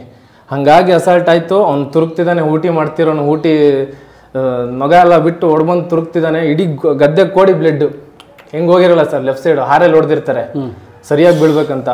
ಅದ್ರ ತುಕ್ಕಿಕ್ಕೆಲ್ಲ ಇರುತ್ತೆ. ಹಾರೆ ಪೆಟ್ಟು ಹೆವಿ ಸರ್, ಕತ್ತಿ ಏನೂ ಅಲ್ಲ. ಹಾರೆಲ್ಲಿ ಹೊಡೆದ ಅಂದರೆ ಮ್ಯಾಟ್ರು. ಯಾಕಂದ್ರೆ ಮಣ್ಣು ಎತ್ತಾಕದಲ್ಲ ಹಾರೆ, ಈ ಅಗಲ ಇರೋದು ಬಾಯಿ ಹೊಡೆದ ಅಂದರೆ. ಸೊ ಆ ಥರ ಮೆಂಟಾಲಿಟಿಲಿ ನಂದು ಚೈಲ್ಡ್ಹುಡ್ ನಾನು ಹೇಳ್ತೀನಲ್ಲ. ನಾವು ಯಾವ್ದು ತೆಲುಗು ಸಿನಿಮಾದಲ್ಲಿ ಇಲ್ಲ ಸರ್, ಆ ಥರ ಹೊಡೆದ ಆಸ್ತಿ ವ್ಯಾಜ್ಯ. ಆಸ್ತಿ ವ್ಯಾಜ್ಯ ಹೊಡೆದ ತಕ್ಷಣ ನಮ್ಮ ತಾತನ ಮುಟ್ಟಕ್ಕೆ ಬಂದಿರಲ್ಲ. ಯಾಕಂದ್ರೆ ಒಬ್ಬ ಪವರ್ಫುಲ್ಲಾಗಿ ಹೊಡೆದಾಡ್ತಿರ್ತಾನೆ ಅಂದರೆ ಅಸಾಲ್ಟ್ ಅದನ್ನು ಬಿಟ್ಬಿಟ್ಟಿರ್ತಾನೆ. ಅವ್ನು ಹೆಂಗೂ ಹೋದ ಅಂತ ಅನ್ಕೊಂಡ್ಬಿಟ್ಟಿರ್ತಾರೆ. ಸೊ ನಮ್ಮ ದೊಡ್ಡಪ್ಪ next target target. But target ಅವರಲ್ಲ, ಅಲ್ಲಿರೋ 8 ಜನಕ್ಕೆ ಇವ್ರು ಓಡಿಸ್ಕೊಂಡು ಹೋಗ್ತಿರೋ, ದೇ ಆರ್ ದ ಟಾರ್ಗೆಟ್. ಅವ್ರ ಟಾರ್ಗೆಟ್ ಆದರು, ಇವ್ರು ಚೇಸಿಗೆ ನಿಂತ್ಕೊಂಡ್ರು. ಒಬ್ಬನೂ ಇಲ್ಲ, ಎಲ್ಲೆಲ್ಲಿ ಓಪನ್ ಮಾಡಬೇಕಿಲ್ಲ. ಯಾಕಂದ್ರೆ ಸರ್ವೈವಲ್. ಅಷ್ಟು ಜನ ಓಪನ್ ಮಾಡಿ ಅಲ್ಲಿಂದ ಆ ಸ್ಪಾಟಿಂದ ಓಡಿಸ್ತಾರೆ ಅಂತ ಹೇಳಿದ್ರೆ ಆ ತಾಕತ್ ಹೆಂಗಿರುತ್ತೆ. 18ನೇ ಏಜ್ ಸರ್, ಏನು 24-25 ಏನು ಇದಲ್ಲ. ಹೆಂಗಿರ್ಬೋದು ಅಲ್ಲಿನ ಜೀನ್ಸ್ ಹೆಂಗಿರ್ಬೋದು, ಆ ಒಂದು ಅಲ್ಲ ಬ್ಯಾಕ್ ಡ್ರಾಪ್ ಹೆಂಗಿದೆ, ಸಿನಿಮಾದಲ್ಲಿ ಸ್ಟೇಜಿಂಗ್ ಇದ್ದಂಗಿದೆ. ತಂದೆಗೆ ಹಂಗೆ ಆಗಿರುತ್ತೆ. ಬದುಕಿದ್ರೇನೆ ತಂದೆನೂ ಉಳಿಯೋದು, ನಾನು ಉಳಿಯೋದು, ತಮ್ಮನೂ ಉಳಿಯೋದು. ತಮ್ಮನ 2 ಸತಿ ಮಿಸ್ ಮಾಡ್ಯಾರೆ, ತಲೆಗೆ ಬಿದ್ದಿದೆ ಪೆಟ್ಟು. ರೀಸೆಂಟಾಗಿ ಅವ್ರಿಗೆ ಒಂದು ಸತಿ ಇದಾಯಿತು, ಏನು ಅದೇ ವ್ಯಕ್ತಿಗೆ ಸ್ವಲ್ಪ ಏಜ್ ಆಯ್ತಲ್ಲ, ಪಾರ್ಶ್ವ ಹೊಡಿತು. ಬೆಳಗ್ಗೆ ಮುಂಚೆ ಹಲ್ಲುತ್ತಾರೆ, ಎಷ್ಟು ರಾ ಆ್ಯಂಡ್ ರಸ್ಟಿಕ್ ಅಂತ ಹೇಳ್ತೀನಿ. ಅವರು ಹಲ್ಲುತ್ತಿರ್ಬೇಕಾದ್ರೆ ಉಗಿದ್ರೆ ಲೆಫ್ಟ್ ಸೈಡಿಗೆ ಹೋಗ್ತಿದ್ದಂತೆ. ಅಯ್ಯೋ ನಮ್ಮಲ್ಲಿ ಲೆಫ್ಟ್ ಸೈಡಿಗೆ ಹೋಗ್ತಿದೆಯಲ್ಲ ಅಂತ ಮಿರರ್ ನೋಡಿದ್ರಂತೆ. ಮೂತಿ ತಿರುಗೋಗಿದೆ. ಪಟ್ ಅಂತ ಹೋಗಿ ಅಲ್ಲೇ ಉಗ್ದು 1 ಲೀಟ್ರ್ ಕೊಬ್ಬರಿ ಎಣ್ಣೆ ಕುಡ್ದಿದ್ದಾರೆ. ಕುಡಿದ್ರೆ ಅಪ್ಪ ಅಂತ ಅವರೆಲ್ಲ ಶಿಕಾರಿ ಟಕ್ಕಂತ ಹೋಗಿ ಇದನ್ನು ಅದು ಹಾಸ್ಪಿಟ್ಲಿಗೆ ಹೋಗಿ ನಮ್ಮ ಅಪ್ಪನೇ ಕರ್ಕೊಂಡು ಹೋಗಿದ್ದು ಮೋಸ್ಟ್ಲಿ. ಹಾಸ್ಪಿಟ್ಲಿಗೆ ಹೋಗಿ ಇವಾಗ ಹೆಂಗಿದ್ದಾರೆ, ಆರಾಮಾಗಿದ್ದಾರೆ ಸರ್. ಆಗಿನ 15 ವರ್ಷ ಆಯಿತು. ಆ ಥರ ಪಟ್ಟ ಏನು ಮಾಡಬೇಕು ಅದಕ್ಕೆ ಆ್ಯಂಟಿಡಾಟ್ ಅನ್ನೋದು ಗೊತ್ತಿರುತ್ತೆ. ಅದಾದಮೇಲೆ ಇದು ಪಾರಿವಾಳದ್ದು ಬ್ಲಡ್ಡು ಅದು ಇದು ಕುಡ್ದಿದ್ದು. ಅದಾದಮೇಲೆ ಊಟ ಮಾಡೋಣ ಸರ್. ಅಯ್ಯೋ ಏನು ಮೈ ಮರ್ಸ್ಬಿಡ್ರಲ್ಲ ನೀವು. ಅಲ್ಲ ಇದು ಯಾವ್ದು ಸಿನಿಮಾ ಕಥೆ ಹೇಳ್ದಂಗೆ ಹೇಳ್ಬಿಟ್ರು. ನಿಮ್ಮ ಚೈಲ್ಡ್ಹುಡ್ಡಿನ ಕಥೆಗಳಿವಲ್ಲ. ಅವನ ಅಜ್ಜಿ ಇರೋದು ಒಂದು ಲೈಫು. ಕಾಲಲ್ಲಿ ಓಡಾಡ್ ಮನುಷ್ಯ ಅನ್ಸ್ಕೊಳ್ಳೋದ್ಕಿಂತ ಕಾರಲ್ಲಿ ಓಡಾಡ್ ದೊಡ್ಡ ಮನುಷ್ಯ ಅನ್ಸ್ಕೊಬೇಕು. ಅಂದರೆ ಅದೆಲ್ಲ ಬೇಡ ಅಂತಾನೆ. ಸೊ ನಾನು ಡಿಸೈಡ್ ಮಾಡ್ಕೊಂಡು ಬೇಡ ಅದೆಲ್ಲ ಬಿಟ್ಬೇಡ, ಏನೋ ಒಂದು ಲೈಫಲ್ಲಿ ನಾನು ಇಲ್ಲಿ ಬಂದಮೇಲೆ ನಂಗೆ ನಾನೇ ತುಂಬ ಟ್ರಾನ್ಸ್ಫಾರ್ಮೇಷನ್ ಆಗಿದ್ದೀನಿ. ಬಟ್ ನಾವಲ್ಲಿ ನೋಡಿದ್ದು ಏನು ವಿಟ್ನೆಸ್ ಮಾಡಿದ್ವಲ್ಲ ಲೈಫಲ್ಲಿ, ಅದನ್ನ ಇಲ್ಲಿ ಸಿನಿಮಾದಲ್ಲಿ ಅದನ್ನು ಇಂಪ್ಲಿಮೆಂಟ್ ಮಾಡೋಣ. ಏನು ಲೈಫಲ್ಲಿ ನಾವು ಚಿಕ್ಕದಾಗಿ ನೋಡಿದ್ರು ಅದ್ರ ಬಗ್ಗೆ ಒಂದು ಚಿಕ್ಕದಾಗ ಒಂದು ಎಕ್ಸ್ಪೀರಿಯನ್ಸ್ ಇರುತ್ತೆ. ಅದೇ ಹೇಳ್ತಾರಲ್ಲ, ಈಗ ತಾತಂಗಿತ್ತು ಅದು 4 ಡಿವೈಡ್ ಆದರೆ ಹೆಂಗಿರುತ್ತೆ, ಆ ಥರ ಇರುತ್ತೆ. ಸೊ ಬಟ್ ಏನು ಮಾಡೋಂಗಿಲ್ಲ, ಅಲ್ಲಿ ಉಳಿಸ್ಕೊಂಡ್ಲೇಬೇಕು. ಸೊ ಯಾಕಂದರೆ ಅದು ಉಳಿಸ್ಕೊಂಡೇ ಎಲ್ಲರೂ ಬೆಂಗಳೂರು ಬಂದುಬಿಟ್ಟು ಅಥವಾ ಇನ್ನೊಂದು ಮತ್ತೊಂದು ಮಾಡಿದ್ರೆ ಅಲ್ಲಿ ಆಸ್ತಿ ಇದಾಗ್ಬಿಡುತ್ತೆ. ಸೊ ರೈತಾಪಿ ಅನ್ನೋದು ಇರಲೇಬೇಕು. ಇವತ್ತಿಗೂ ನಮ್ಮ ತಂದೆ ಭತ್ತ ಇದು ಮಾಡಿಸ್ತಾರೆ, ಗದ್ದೆನೂ ಹಾಕ್ತಾರೆ, ತೋಟನೂ ಇದೆ. ಸೊ ಇವತ್ತಿಗೂ ಅವ್ರು ರೈತರೇ, ಊರಲ್ಲಿದ್ದಾರೆ. ಹೌದು, ಅವ್ರು ಕೃಷಿ ಇಲಾಖೆಯಲ್ಲಿ ಕೆಲಸ ಮಾಡ್ತಾಯಿದ್ರು. ಅವರು ಗೌರ್ಮೆಂಟ್ ಎಂಪ್ಲಾಯ್? ಇಲ್ಲ ಡೈಲಿ ವೇಜಸ್ಸಿಗೆ ತೊಗೊಂಡಿರ್ತಾರೆ. ಬಟ್ ಯಾರಿಗಲ್ಲಿ ಊರು ಚೆನ್ನಾಗಿ ತಿಳ್ಕೊಂಡಿರುತ್ತೆ ಅಂಥವ್ರನ್ನೇ ಆಲ್ಮೋಸ್ಟ್ ತೊಗೊತಾರೆ. ಬಟ್ ಅವರಿಗೆ ಅವರು ಡಿಗ್ರಿ ಆಗಿದೆ. ಸೊ ಹಂಗಾಗಿ ಅವ್ರನ್ನ ತಗೊಂಡಿದ್ರು. ಬಟ್ ಅಲ್ಲಿ ಅಷ್ಟು ಅಂದರೆ ಎಷ್ಟೋ ಜನ ಹೇಳ್ತಾರಲ್ಲ, ಖುಷಿ ಆಗುತ್ತೆ ಅದನ್ನು ಕೇಳೋದಕ್ಕೆ. ಅಲ್ಲಿಗೆ ಏನೇನು ಸವಲತ್ತುಗಳು ಬರುತ್ತೆ ಅನ್ನೋದು ಕೆಲವು ಟೈಮು ಗೊತ್ತೇ ಇರಲ್ಲ. ಹಳ್ಳಿಗೆ ಏನೇನು ಕೊಡ್ತಾರೆ, ಯಾಕಂದರೆ ಅವರೇ ಅದನ್ನು ಅಲ್ಲಿಗೆ ಮ್ಯಾಟ್ರ್ ಕ್ಲೋಸ್ ಮಾಡಿಬಿಟ್ಟಿರ್ತಾರೆ. ಬಟ್ ಇವರು ಪ್ರತಿಯೊಬ್ಬರಿಗೂ ಸಿಕ್ಕದವರಿಗೆಲ್ಲ ಅಲ್ಲಿ ನೋಡೋ ಟಾರ್ಪಲ್ ಕಮ್ಮಿಗೆ ಬಂದಿದೆ, ಇದು ನೋಡೋ ಇಷ್ಟು ಕಮ್ಮಿಗೆ ಬಂದಿದೆ, ಆ ಔಷಧಿ ನೋಡೋ, ಆ ಮಿಷಿನ್ ನೋಡೋ ಕಮ್ಮಿಗಿದೆ, ನಾನು ಹೇಳೋದು ಆ ಥರ ಹೇಳಿ ಅಂತ ಕೆಲಸ ಮಾಡಿದಂಥ ವ್ಯಕ್ತಿ. ಬಟ್ ನಾವು ಅವರಷ್ಟೆಲ್ಲ ಒಳ್ಳೆಯವರಂತೂ ಅಲ್ಲ. ಸೊ ನಾನು ನಾನು ಯಾವಾಗ PUC ಇರುವಾಗಲೂ ಅಷ್ಟೇ ಸರ್ವೆ ಅಂತ ಮಾಡಿಸ್ತಿದ್ದೆ. ಹೌದು, ಹೊಲದ ಸರ್ವೆ. ಅವಾಗ ನನಗೂ ಅವ್ರು ಮೊಬೈಲ್ ಕೊಟ್ಟು ಕಳ್ಸೋರು GPS. ನಾನು ಕಾಲೇಜ್ ಮುಗಿಸಿ ಹೋಗ್ತಾ ಕೆಲವು ಕಡೆ ಸರ್ವೆಗೆ ಹೋಗ್ತಿದ್ದೆ. ಅದು 11 ಸ್ಕೆಚ್ ಆ ಥರ ಅಂದರೆ ಎಲ್ಲೆಲ್ಲಿ ಆ ಒಂದು ಜಾಗಗಳಿದೆ ಅನ್ನೋದು ಕೃಷಿ ಇಲಾಖೆಯಿಂದ ಸರ್ವೆ ಕಳಿಸ್ತಾರೆ. ಜಸ್ಟ್ GPS ಅಲ್ಲಿ ಆಪ್ರೇಟ್ ಮಾಡಿ ಇದು ಮಾಡೋದು. ಅವಾಗಲೇ ಒಂದು ಮೊಬೈಲ್ ಕೊಟ್ಟು ಕಳ್ಸೋರು. ನಾನು ಮಾಡಿಸ್ಕೊಂಬರ್ತಾ ಅವರು ಮಾಡಿಸ್ಲಿ ಅಂತ ರೈತರು ಗೊತ್ತಲ್ಲ, ಒಂದು 500,000 ಕೊಡಕ್ಕೆ ಬರೋರು. ಬಟ್ ನನಗೆ ಹೇಳಕ್ಕೆ ಕಳಿಸಿರೋರು, ಅವ್ರು ಹಂಗೆ ಕೊಡಕ್ಕೆ ಬರ್ತಾರೆ, ಯಾವುದೇ ಕಾರಣಕ್ಕೂ ಮುಟ್ಬೇಡ. ಯಾಕಂದ್ರೆ ನಮ್ಮದು ತಂದೆದು ಅಂಗಡಿ ಇತ್ತು. ನಾನು ಎಥಿಕ್ಸ್ ನಾನು ಹೇಳ್ತಾ ಇರೋದು. ಯಾಕಂದರೆ ಅವರಷ್ಟು ಎಥಿಕ್ಸ್ ನಾವು ಎಥಿಕ್ಸಲ್ಲಿ ಬಾಳೋಕ್ಕೂ ಆಗಲ್ಲ. ಅಷ್ಟು ಎಥಿಕ್ಸು ಏನೂ ಮಾಡೋಕ್ಕಾಗಲ್ಲ. ಸರ್ವೈವ್ ಆಗಬೇಕು ಅಂತ ಹೇಳಿದ್ರೆ ನಾವು ಟ್ಯಾಕ್ಟಿಕ್ಸ್ಗೂ ಗೊತ್ತಿರಬೇಕು. ಇವಾಗೇನೋ ಡೌಟ್ ಆಯಿತು, ಕೇಳ್ತಾರಲ್ಲ, ಪಾಯ್ಸನ್ ಬಾಟಲ್ಲು ಪರ್ಟಿಕ್ಯುಲರಾಗಿ ಕೆಲವೊಂದು ಅವಾಗ ಎಂಡೋಸಲ್ಫೈಡ್ ಅದು ಇತ್ತು, ಅದನ್ನು ಕುಡಿದ್ರೆ ಪಕ್ಕ ಮ್ಯಾಟ್ರೆ. ಸೊ ಹಾಗಾಗಿ ಅಂಥವ್ರಿಗೆಲ್ಲ ಅವರು ಆ ನಾನು ಚಿಕ್ಕ ಹುಡುಗ ಅವಾಗ ಏನಂತ LKG UKG 1ನೇ ಕ್ಲಾಸ್ 2ನೇ ಕ್ಲಾಸ್ ಅಂತ ತನಕ ನನಗೆ ನೆನಪಿರೋ ಹಂಗೆ ಅದೇ ಅಂಗಡಿ ಇತ್ತು. ಮೇನ್ ರೋಡ್ ಏನು ಮೇಘರಳ್ಳಿ ಮೇನ್ ರೋಡ್ ಇದೆಯಲ್ಲ ಇವಾಗ ಮಂಗಳೂರಿಗೆ ಹೋಗುತ್ತಲ್ಲ ಅದೇ ರೋಡಲ್ಲೇ ಅಲ್ಲೇ ಪಕ್ಕಕ್ಕೆ ಇದ್ದಿದ್ದು. ಆಗಂಬೆ ಅವ್ರು ಯಾವುದೇ ಕಾರಣಕ್ಕೂ ಅಂಥವ್ರಿಗೆ ಕೊಡ್ತಾ ಇರಲಿಲ್ಲ. ನೋಡ ನನಗೇನು 10 ರೂಪಾಯಿ ಎಕ್ಸ್ಟ್ರಾ ಸಿಗ್ಬೋದಾ ಅಥವಾ ಅವನಿಗೆ ಅರ್ಜೆಂಟಿಗೆ 20 ರೂಪಾಯಿ ಎಕ್ಸ್ಟ್ರಾ ಕೊಡ್ತೀನಿ ಅಂದ್ರೆ ಕೊಡ್ತೀನಿ. ಬಟ್ ಅವ್ನು ನೋಡಿದ್ರೆ ನಂಗೆ ಡೌಟ್ ಇರುತ್ತೆ, ಹೇಳೋಕ್ಕಲ್ಲ ಅವನು ಕುಡ್ದು ಸತ್ಕಿತ್ತು ಹೋಗಿ ಯಾಕೆ ಬೇಕು, ಅಟ್ಲೀಸ್ಟ್ ಇಲ್ಲಿಂದ ಇನ್ನೊಂದು ಅಂಗಡಿಗೆ ಹೋಗೋ ಅಷ್ಟೊತ್ತಿಗಾರು ಅವ್ನು ಮೂಡ್ ಚೇಂಜ್ ಆಗಿ ಬದುಕಲಿ ಬಿಡು ಆ ಥರದ್ದು. ಎಸ್ ಅದನ್ನ ಬಿಟ್ಟು ಅವ್ರು ನಾಡ್ ಕಚೇರಿ ಎದುರುಗಡೆ ನಮ್ಮ ತಂದೆದು ಇದ್ದಿದ್ದು ಮೇಘರಳ್ಳಿ. ಮೇಘರಳ್ಳಿ ನಮ್ದು ಇಷ್ಟು ದೊಡ್ಡದೊಂದು ನನಗೆ ಇನ್ನೂ ನೆನಪಿದೆ. ಒಂದು ನಮ್ಮ ಕಡೆ ಹಲಸಿಂದು ಒಂದು ಮಾಡಿಸಿದ್ರು, ಒಂದು ಶೋಕೇಸ್ ಅನ್ನೋ ಥರ. ಇಲ್ಲಿಂದ ಅಷ್ಟು ದೂರ ಇರ್ತಿತ್ತು, ಏನೊಂದು 1-1.5 ಕ್ವಿಂಟಲ್ ಮೇಲಿಂದದು. ಅದ್ರ ಮೇಲೆ ಅಲ್ಲಿ ಚೀಟಿ ಎಲ್ಲ ಬರೆಯೋದಕ್ಕೆ ಅಲ್ಲ ಫಾರ್ಮ್ ಎಲ್ಲ ಫಿಲ್ ಮಾಡೋದಕ್ಕೆ ಬರ್ತಿದ್ರು ರೈತರುಗಳೆಲ್ಲ. ಇವ್ರು ಅವಾಗಲೂ ಪ್ರತಿಯೊಂದವ್ರಿಗೆ ಏನು ಬೇಕೋ ಅದನ್ನೆಲ್ಲ ನೋಡಿ ನಾಡ್ ಕಚೇರಿ ಜೊತೆಗೆ ತುಂಬ ಚೆನ್ನಾಗಿದ್ರು. ಅಲ್ಲೆಲ್ಲ ಕೇರಮ್ ಬೋರ್ಡ್ ಎಲ್ಲ ಆಡ್ತಿದ್ರು ಅವರು. ನಾನು ಕುತ್ಕೊಂಡು ನೋಡ್ತಿದ್ದೆ ನಮ್ಮ ತಂದೆ ಜೊತೆಗೆ. ಸೊ ಅವಾಗ ಅವರಿಗೆಲ್ಲ ಫಾರ್ಮ್ ಫಿಲ್ ಮಾಡಿ ಅವರು ನಂಗೆ ನೆನಪಿದೆ. ಅವಾಗೆಲ್ಲ 10 ಪೈಸಾ 5 ಪೈಸಾ ಜೇಬಲ್ಲಿ ಇರೋದು ಏನೇನಿದೆ, ಅಯ್ಯೋ ಇದನ್ನು ಮಾಡಿಸ್ಕೊಟ್ರೆ ನನಗೊಂದು ಏನೋ ಒಂದು ಅಲ್ಲಿ ಒಳ್ಳೇದಾಗತ್ತಲ್ಲ ಅಂತೇಳಿ ಅವಾಗಲೂ ಆ ರೈತರುಗಳು ಅಜ್ಜರು ಅಂದರೆ ಏಜ್ ಆಗಿರ್ತಿತ್ತಲ್ಲ ಅವರು ಅದನ್ನು ತೆಗ್ದು ಹಿಂಗೆ ಇಡೋರು. ನಮ್ಮಪ್ಪ ಹಾಗೆ ತಳ್ಳೋರು ಅದನ್ನು, ಬೇಡ ಮರೆ ತೊಗೊಂಡು ಹೋಗು, ಮಕ್ಳಿಗೆ ಏನಾರು ಹಿಡ್ಕೊಂಡು ಹೋಗು ಅಥವಾ ನಿಂಗೆ ಏನಾರು ತೊಗೊಂಡೋಗು, ನಿಂದು ದುಡ್ಡು ತಗೊಂಡು ನನಗೆ ಯಾಕೆ ಕರ್ಮ, ನಾನೇನು ಮನೆ ಕಟ್ಟಕ ಅಂತ ಹೇಳಿ ನೋಡೋಣ. ಬಟ್ ಅವ್ರು ಎಲ್ಲರೂ ಕೊಟ್ಟಿದ್ದನ್ನು ಇಟ್ಕೊಂಡಿರೋ ಇಷ್ಟೊತ್ತಿ ಮನೆನೇ ಕಟ್ಟಿರ್ತಿದ್ರೇನು ನಾನು ಹೇಳೋದು. ಓಕೆನಾ, ಇವತ್ತು ನಾವು ಕಟ್ಟೋ ಪರಿಸ್ಥಿತಿ ಇರ್ತಿರ್ಲಿಲ್ಲ, ಅವರೇ ಕಟ್ಟಿರ್ತೀರಿ ಅನ್ನೋ ಹಂಗೆ ತಳ್ಳೋರು ತೊಗೊಂಡೋಗು. ಅದಕ್ಕೆ ನೋಡಿ ಆ ಏಜಲ್ಲಿ ಅವ್ರನ್ನ ಬದುಕಿಸಿರುತ್ತೆ ದೇವರು. ಮುಂದೇನೋ ನಿಂದು ಒಳ್ಳೆ ಬುದ್ಧಿನಾರು ಇರುತ್ತಪ್ಪ ನಿಂಗೆ, ಅಟ್ಲೀಸ್ಟ್ ನೀನೇನೋ ಇಡೀ ಪ್ರಪಂಚಕ್ಕೆ ಗೊತ್ತಾಗೋ ವ್ಯಕ್ತಿ ಆಗಿಲ್ಲ ಅಂತ ಹೇಳಿದ್ರು ನಿನಗೆ ಗೊತ್ತಿರೋರಿಗೆ ನೀನು ಆ ಸ್ಥಾನದಲ್ಲೇ ಇರೋ ಅಂತ. ಸೊ ಅವ್ರು 33 ಸ್ಟಿಚ್ ಬೀಳೋ ಸ್ಟೇಟ್ ಆಗಿತ್ತು. ಆ ಕಡೆ ಈ ಕಡೆ 2 ಕಡೆನೂ ಬಿದ್ದಿದೆ. 33 ಅಂತ ಹೇಳಿದ್ರೆ 66 ಆಗುತ್ತಲ್ಲ. 2 ಸೇಮ್ ಪೆಟ್. ನೀವು ಸಾಮಾನ್ಯ ನೋಡಿದ್ರೆ 2 ಸಿಮಿಲರ್ ಪೆಟ್ಟಿದೆ ಬೆನ್ ಮೇಲೆ. ಒಬ್ಬನೇ ಹೊಡೆದಿರ್ತಾನೆ ಮಚ್ ಕತ್ತಿ. ನಮ್ಮ ಕಡೆ ಮಚ್ಚಿಗಿಂತ ಸೊಪ್ಪು ಕೊಯ್ಯೋ ಕತ್ತಿ. ಅಯ್ಯೋ ಅದ್ರಲ್ಲಿ ಸಾಮಾನ್ಯ ಒಂದೇ ರೂಮಲ್ಲಿ ಒಂದು 100 ಜನ ಹಾಕಿದ್ರು ಅಷ್ಟು ಜನನು ಫಿನಿಶ್ ಮಾಡ್ಬೋದು. ಆ ಲೆವೆಲಿಗೆ ಶಾರ್ಪ್ ಇರುತ್ತೆ ಕತ್ತಿ. ಇದನ್ನ ಕುಯ್ಕೊಂಡ್ ಬರ್ತಾವಲ್ಲ ಹುಲ್ ಕಟ್ ಮಾಡೋದಕ್ಕಿಂತ ಒಂದು ಸ್ವಲ್ಪ ದಪ್ಪದಿರುತ್ತೆ. ಹರೇನು ಕಡಿಬೋದು, ಹುಲ್ಲು ಕುಯ್ಬೋದು, ಆ ಥರ 2 in 1. ನಾವೆಲ್ಲ ಮಸ್ಕೊಂಡು ಹೋಗ್ತಿದ್ವಿ ಸರ್ ಕತ್ತಿನ. ಹಂಗಾಗಿ ಗೊತ್ತು ನಂಗೆ ಕತ್ತಿ ಬಗ್ಗೆ ತುಂಬ ಚೆನ್ನಾಗಿ. ಏನು ಹೂಗೆ ಹಾಕಿ ಮಸಿತಿದ್ವಿ, ಮಸ್ತ್ ಅದ್ರ ಕಲರ್ ಚೇಂಜ್ ಆಗುತ್ತೆ, ಬ್ಲ್ಯಾಕಿಶ್ ಬರುತ್ತೆ. ಅದೇ ಒಂಥರ ಮಸ್ತ್ ಮಸಿಯಕ್ಕೆ. ಅಂದರೆ ಕುಯ್ಕೊಳ್ಳುತ್ತೆ. ಅಯ್ಯೋ ನಂಗೆ ನಮ್ಮಮ್ಮ ಯಾವಾಗಲೂ ಕೊಡೋರು, ನೀನೇ ಮಸ್ಕೊಡು ಅಂತ. ಅಷ್ಟು ಶಾರ್ಪಾಗಿ ಮಸಿತೀನಿ ನಾನು. ನಮ್ಮ ಅಪ್ಪನೂ ಅಷ್ಟೇ ಮಸ್ಕೊಂಡು. ನಮ್ಗೆ ಎಲೆಕ್ಟ್ರಿಕ್ ಕಂಬ ಐತೆ, ನಮ್ಮ ಅಪ್ಪ ಅಲ್ಲಿ ಮಸಿತಾರೆ. ಅಲ್ಲಿ ಹಿಂಗೆ ಅದು ಮಸ್ತು ಒಂದು ಸರ್ಫೇಸ್ ಕ್ರಿಯೇಟ್ ಆಗಿರುತ್ತೆ. ಕತ್ತಿ ನೀಟಾಗಿ ನೈಸಿದ್ರಲ್ಲಿ ಮಸಿಬೋದು ಆ ಥರ. ಓಕೆ, ಹೇಗಿತ್ತು ನಿಮ್ಮ ಚೈಲ್ಡ್ಹುಡ್, ನಮ್ಮ ಮಲ್ನಾಡ್ ಲೈಫ್ ಅವಾಗ? ಮಲ್ನಾಡ್ ನಮ್ಮ ಸ್ಕೂಲ್ SVS ಕಾನ್ವೆಂಟ್. ಹೆಂಗಿರೋದು ಅಂದರೆ ಈಗ ಸಿನಿಮಾದಲ್ಲಿ ರೆಕಾರ್ಡಿಂಗ್ ಮಾಡಿದಾಗ ಗುಡುಗು ಮಿಂಚು ಅದ್ರ ಮಧ್ಯದಲ್ಲಿ ಹೆಂಗೊಂದು ಸ್ಕೂಲ್ ಇದ್ರೆ ಹೆಂಗೆ ತೋರಿಸ್ತಾರೆ, ಹಿಂಗೊಂದು ಪ್ಲಾನ್ ಮಾಡ್ಕೊಂಬಂದು ಆ ಥರ. ಹೊಸ ಪುಸ್ತಕ ಕೊಟ್ಟಿರೋ ಆ ಟೈಮ್ ಮಳೆಗಾಲದಲ್ಲಿ ಅದ್ರ ಸ್ಮೆಲ್ಲು ಗಮ್ ಅಂತಿರೋದು. ಆ ಶೂಸು ಹಾಕ್ಲೇಬೇಕಿತ್ತು, ಮಳೆಗಾಲ ಇದ್ರೂ ಶೂಸು ಫುಲ್ಲು ಜಿಟಿ ಮಳೆ. ಅಲ್ಲಿ ಇದು ನಮ್ಮ ಕಡೆ ಇಂಬಳ ಜಿಗಣೆ ಇಂಬಳ ಹತ್ತಿರ್ತಿತ್ತೋ ಇಲ್ಲೋ, ಎಲ್ಲಿ ಚಡ್ಡಿ ತನಕ ಬಂದಿದೆಯೋ, ಎಲ್ಲೆಲ್ಲಿ ಕಚ್ಚಿದೆಯೋ ಗೊತ್ತಿಲ್ಲ. ಆದರೂ ಈ ಚಡ್ಡಿ ಹಾಕೊಳೋದು, ಚಡ್ಡಿ ನಮಗಿದ್ದಿದ್ದು. ಚಡ್ಡಿಲಿ ಕೂತ್ಕೊತಿದ್ವಿ. ಸೊ ಆ ಕ್ಲಾಸಲ್ಲಿ ಕೂರೋದು, ಕ್ಲಾಸಿಂದ ಯಾವಾಗ ಹೊಡ್ತೀವಪ್ಪ ಅಂತ ನೇಚರ್ನ ಫೀಲ್ ಮಾಡೋದೇ ಒಂದು ಖುಷಿ ಅಲ್ಲ. ಸೊ ಹೋಗ್ತಾ ಯಾವ ಹಣ್ಣು ಸಿಗ್ಬೋದು, ಇವತ್ತು ಪೇರ್ಲೆ ಹಣ್ಣು ಸಿಗ್ಬೋದಾ, ಇವತ್ತು ಹತ್ತಿ ಹಣ್ಣು ಸಿಗ್ಬೋದಾ, ಏನು ಹಣ್ಣು ಸಿಗ್ಬೋದು, ಇವತ್ತು ಕರ್ಜಿ ಹಣ್ಣು ಬಿಟ್ಟಿದೆಯಾ ಅಂತ ಆ ಥರ ಒಂದು ಕ್ಯೂರಿಯಸ್ ಆಗಿ ನಾವು ನೋಡ್ಕೊಂಡು ಹೋಗೋವಂಥ ಚೈಲ್ಡ್ಹುಡ್. ಅಲ್ಲಿಂದ ಈಗ ಹೆಂಗೆ ಸಿನಿಮಾದಲ್ಲಿ ಒಂದು ಕಾಡು ಮಧ್ಯೆ ಹೋಗ್ತೀರ ಅಂತ 5 ಕಿಲೋಮೀಟ್ರ್ ಬರಬೇಕು. ಮಂಗಳೂರು ಹೈವೇಯಿಂದ ಒಳಗೆ ಹೋದ್ವಿ ಅಂದರೆ 5 ಕಿಲೋಮೀಟ್ರ್ ಕಾಡಲ್ಲಿ ನಡ್ಕೊಂಬರ್ಬೇಕು ನಾವು. ಒಂದು ಸೇತುವೆ ದಾಟ್ಕೊಂಡು ಅಲ್ಲಿಂದ ಅಪ್ಪಿದೆ, ಅದಾದ್ಮೇಲೆ ಕಾಡು ದಾಟ್ಕೊಂಡು ಬರಬೇಕು. ಯಾವ ಬಸ್ಸು ಬೆಳಗ್ಗೆ ಹೋಯ್ತಾ, ಅದೇ ಬಸ್ ಹಾಳಾಗದೆ ಇತ್ತು ಅಂದರೆ ಸಂಜೆ ಬರುತ್ತೆ. Only 2 times. ಇವಾಗಲೂ ಸಾಮಾನ್ಯ. ಮೊನ್ನೆನೂ ಕೇಳಿದೆ ಎಷ್ಟೋ ಬಸ್ ಬರ್ತೀವಿ ಅಂದೆ, 2 ಅದ್ದ. ಹೌದೇನಪ್ಪ ಬಿಡು ಅಂದೆ. ಸೊ ಕೆಲವು ಟೈಮ್ 2-3 ಬಸ್ ಬರ್ತವೆ, ಬಟ್ ಅಲ್ಲಿ ವರ್ಕೌಟ್ ಆಗಲ್ಲ ಸರ್. ಇವಾಗ ಆಲ್ಮೋಸ್ಟ್ ಕೆಲವರು ಕಾರ್ ತೊಗೊಂಡ್ಬಿಟ್ಟಿರ್ತಾರೆ, ಬೈಕ್ ತೊಗೊಂಡ್ಬಿಟ್ಟಿರ್ತಾರೆ. ಅವಾಗಿನಷ್ಟು ಇದಿರಲ್ಲ. ಇವಾಗ ಒಂದು ಸ್ವಲ್ಪ ಎಲ್ಲ ಕಡೆನೂ ಬೆಳೆತಾರಲ್ಲ. ಏನಿಲ್ಲ ಅಂದ್ರೆ ಬೆಂಗಳೂರಲ್ಲಿ ದುಡ್ಕೊಂಡು ಹೋಗಿನಾರು ಅಲ್ಲಿ ಏನೋ ಒಂದು ಸೆಟಲ್ ಮಾಡ್ತಾರೆ. ಹಾಂ. ಸೊ ಆ ಥರ ಮೇಘರವಳ್ಳಿ ಅಥವಾ ತೀರ್ಥಹಳ್ಳಿ ಹೈವೇಯ ಇಂದ 5 ಕಿಲೋಮೀಟರ್ ಒಳಗಡೆ ಹಳ್ಳಿ ನಿಮ್ಮದು? ಹಾಂ ಹೌದು. ಏನು ಹಳ್ಳಿ ಹೆಸರು? ಕೊರೋಡಿ ಅಂತ. ನನ್ನ ಹೆಸರಲ್ಲಿದೆ ನೋಡಿ ಸರ್, ಕೊರೋಡಿ ನಿಶ್ಚಿತ್. ಸೊ ಅದೇ ಕೊರೋಡಿ. ಸೊ ಕಾಡಿನ ಮಧ್ಯದ ಮನೆ. ಹಾಂ, ಕಾಡಿನ ಮಧ್ಯೆ. ಇವತ್ತಿಗೂ ಕಾಡಿನ ಮಧ್ಯೆನ ಮನೆಯಿಂದ ಮುಂದ್ಗಡೆ ನೋಡಿದ್ರೆ ಅಂಗಳದಿಂದ ಮುಂದೆ ನೋಡಿದ್ರೆ ತೋಟದಿಂದ ಆಚೆ ಗದ್ದೆಯಿಂದ ಆಚೆ ಹೊಳೆ. ಹಿಂದೆಲ್ಲ ಬಿದ್ರು ಆ ಥರದ್ದೇ ಫುಲ್ಲು ಕಾಡು. ಏನೇ ಆದರೂ ಕೂಗಿದ್ರು ಆ ಕಡೆ ನಮ್ದು ಒಂದು ದೊಡ್ಡಪ್ಪನ ಮನೆ ಇದೆ. ಸಾಮಾನ್ಯ ಇಲ್ಲಿಂದ ಅಲ್ಲಿ ಕೇಳಿಸುತ್ತೆ. ಅದೇನೊಂದು 500 ಮೀಟ್ರಲ್ಲಿದೆ. ಅದು ಇದಿಷ್ಟು ಗದ್ದೆ ದಾಟದ್ಮೇಲೆ ಕಾಣುತ್ತೆ ಅಲ್ಲಿದೆ ಅಂತ ಅವ್ರದ್ದೊಂದಿದೆ. ಅವತ್ತಿಂದ ಇವತ್ತಿನ ತನಕ ಹಾಗೆ ಇದೆ. ಅಥೆಂಟಿಕ್ ಹೆಂಗಿದೆ ಹಂಗೆ ಇದೆ. ನನಗೂ ಅದೇ ಇಷ್ಟ. ಅದು ನಾವೇನೋ ಡೆವಲಪ್ ಮಾಡ್ತೀವಿ ಅಂತ ಅಲ್ಲೇನೋ ಮಾಡೋಕ್ಕೆ ಹೋಗೋದು. ಹಾಂ, ಅವ್ನ ನೇಚರ್ ಹೀಗೆ.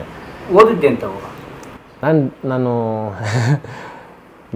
ಯಾವ ಥರ ಒಂದು ಲೈನಲ್ಲಿ ಹೇಳ್ಬೇಕು ಅಂತಂದರೆ, ನಂದು 10th ಪ್ರಿಪ್ರೇಟರಿ ಫೇಲ್, 10th ಕ್ಲಾಸಿಕ್ ಸೆಕೆಂಡ್, ಆಮೇಲೆ ಫೇಲು ಮೇನ್ ಎಕ್ಸಾಮ್ ಕ್ಲಾಸಿಕ್ second, first PUC first year pass, second year fail, ಆಮೇಲೆ diploma first year distinction.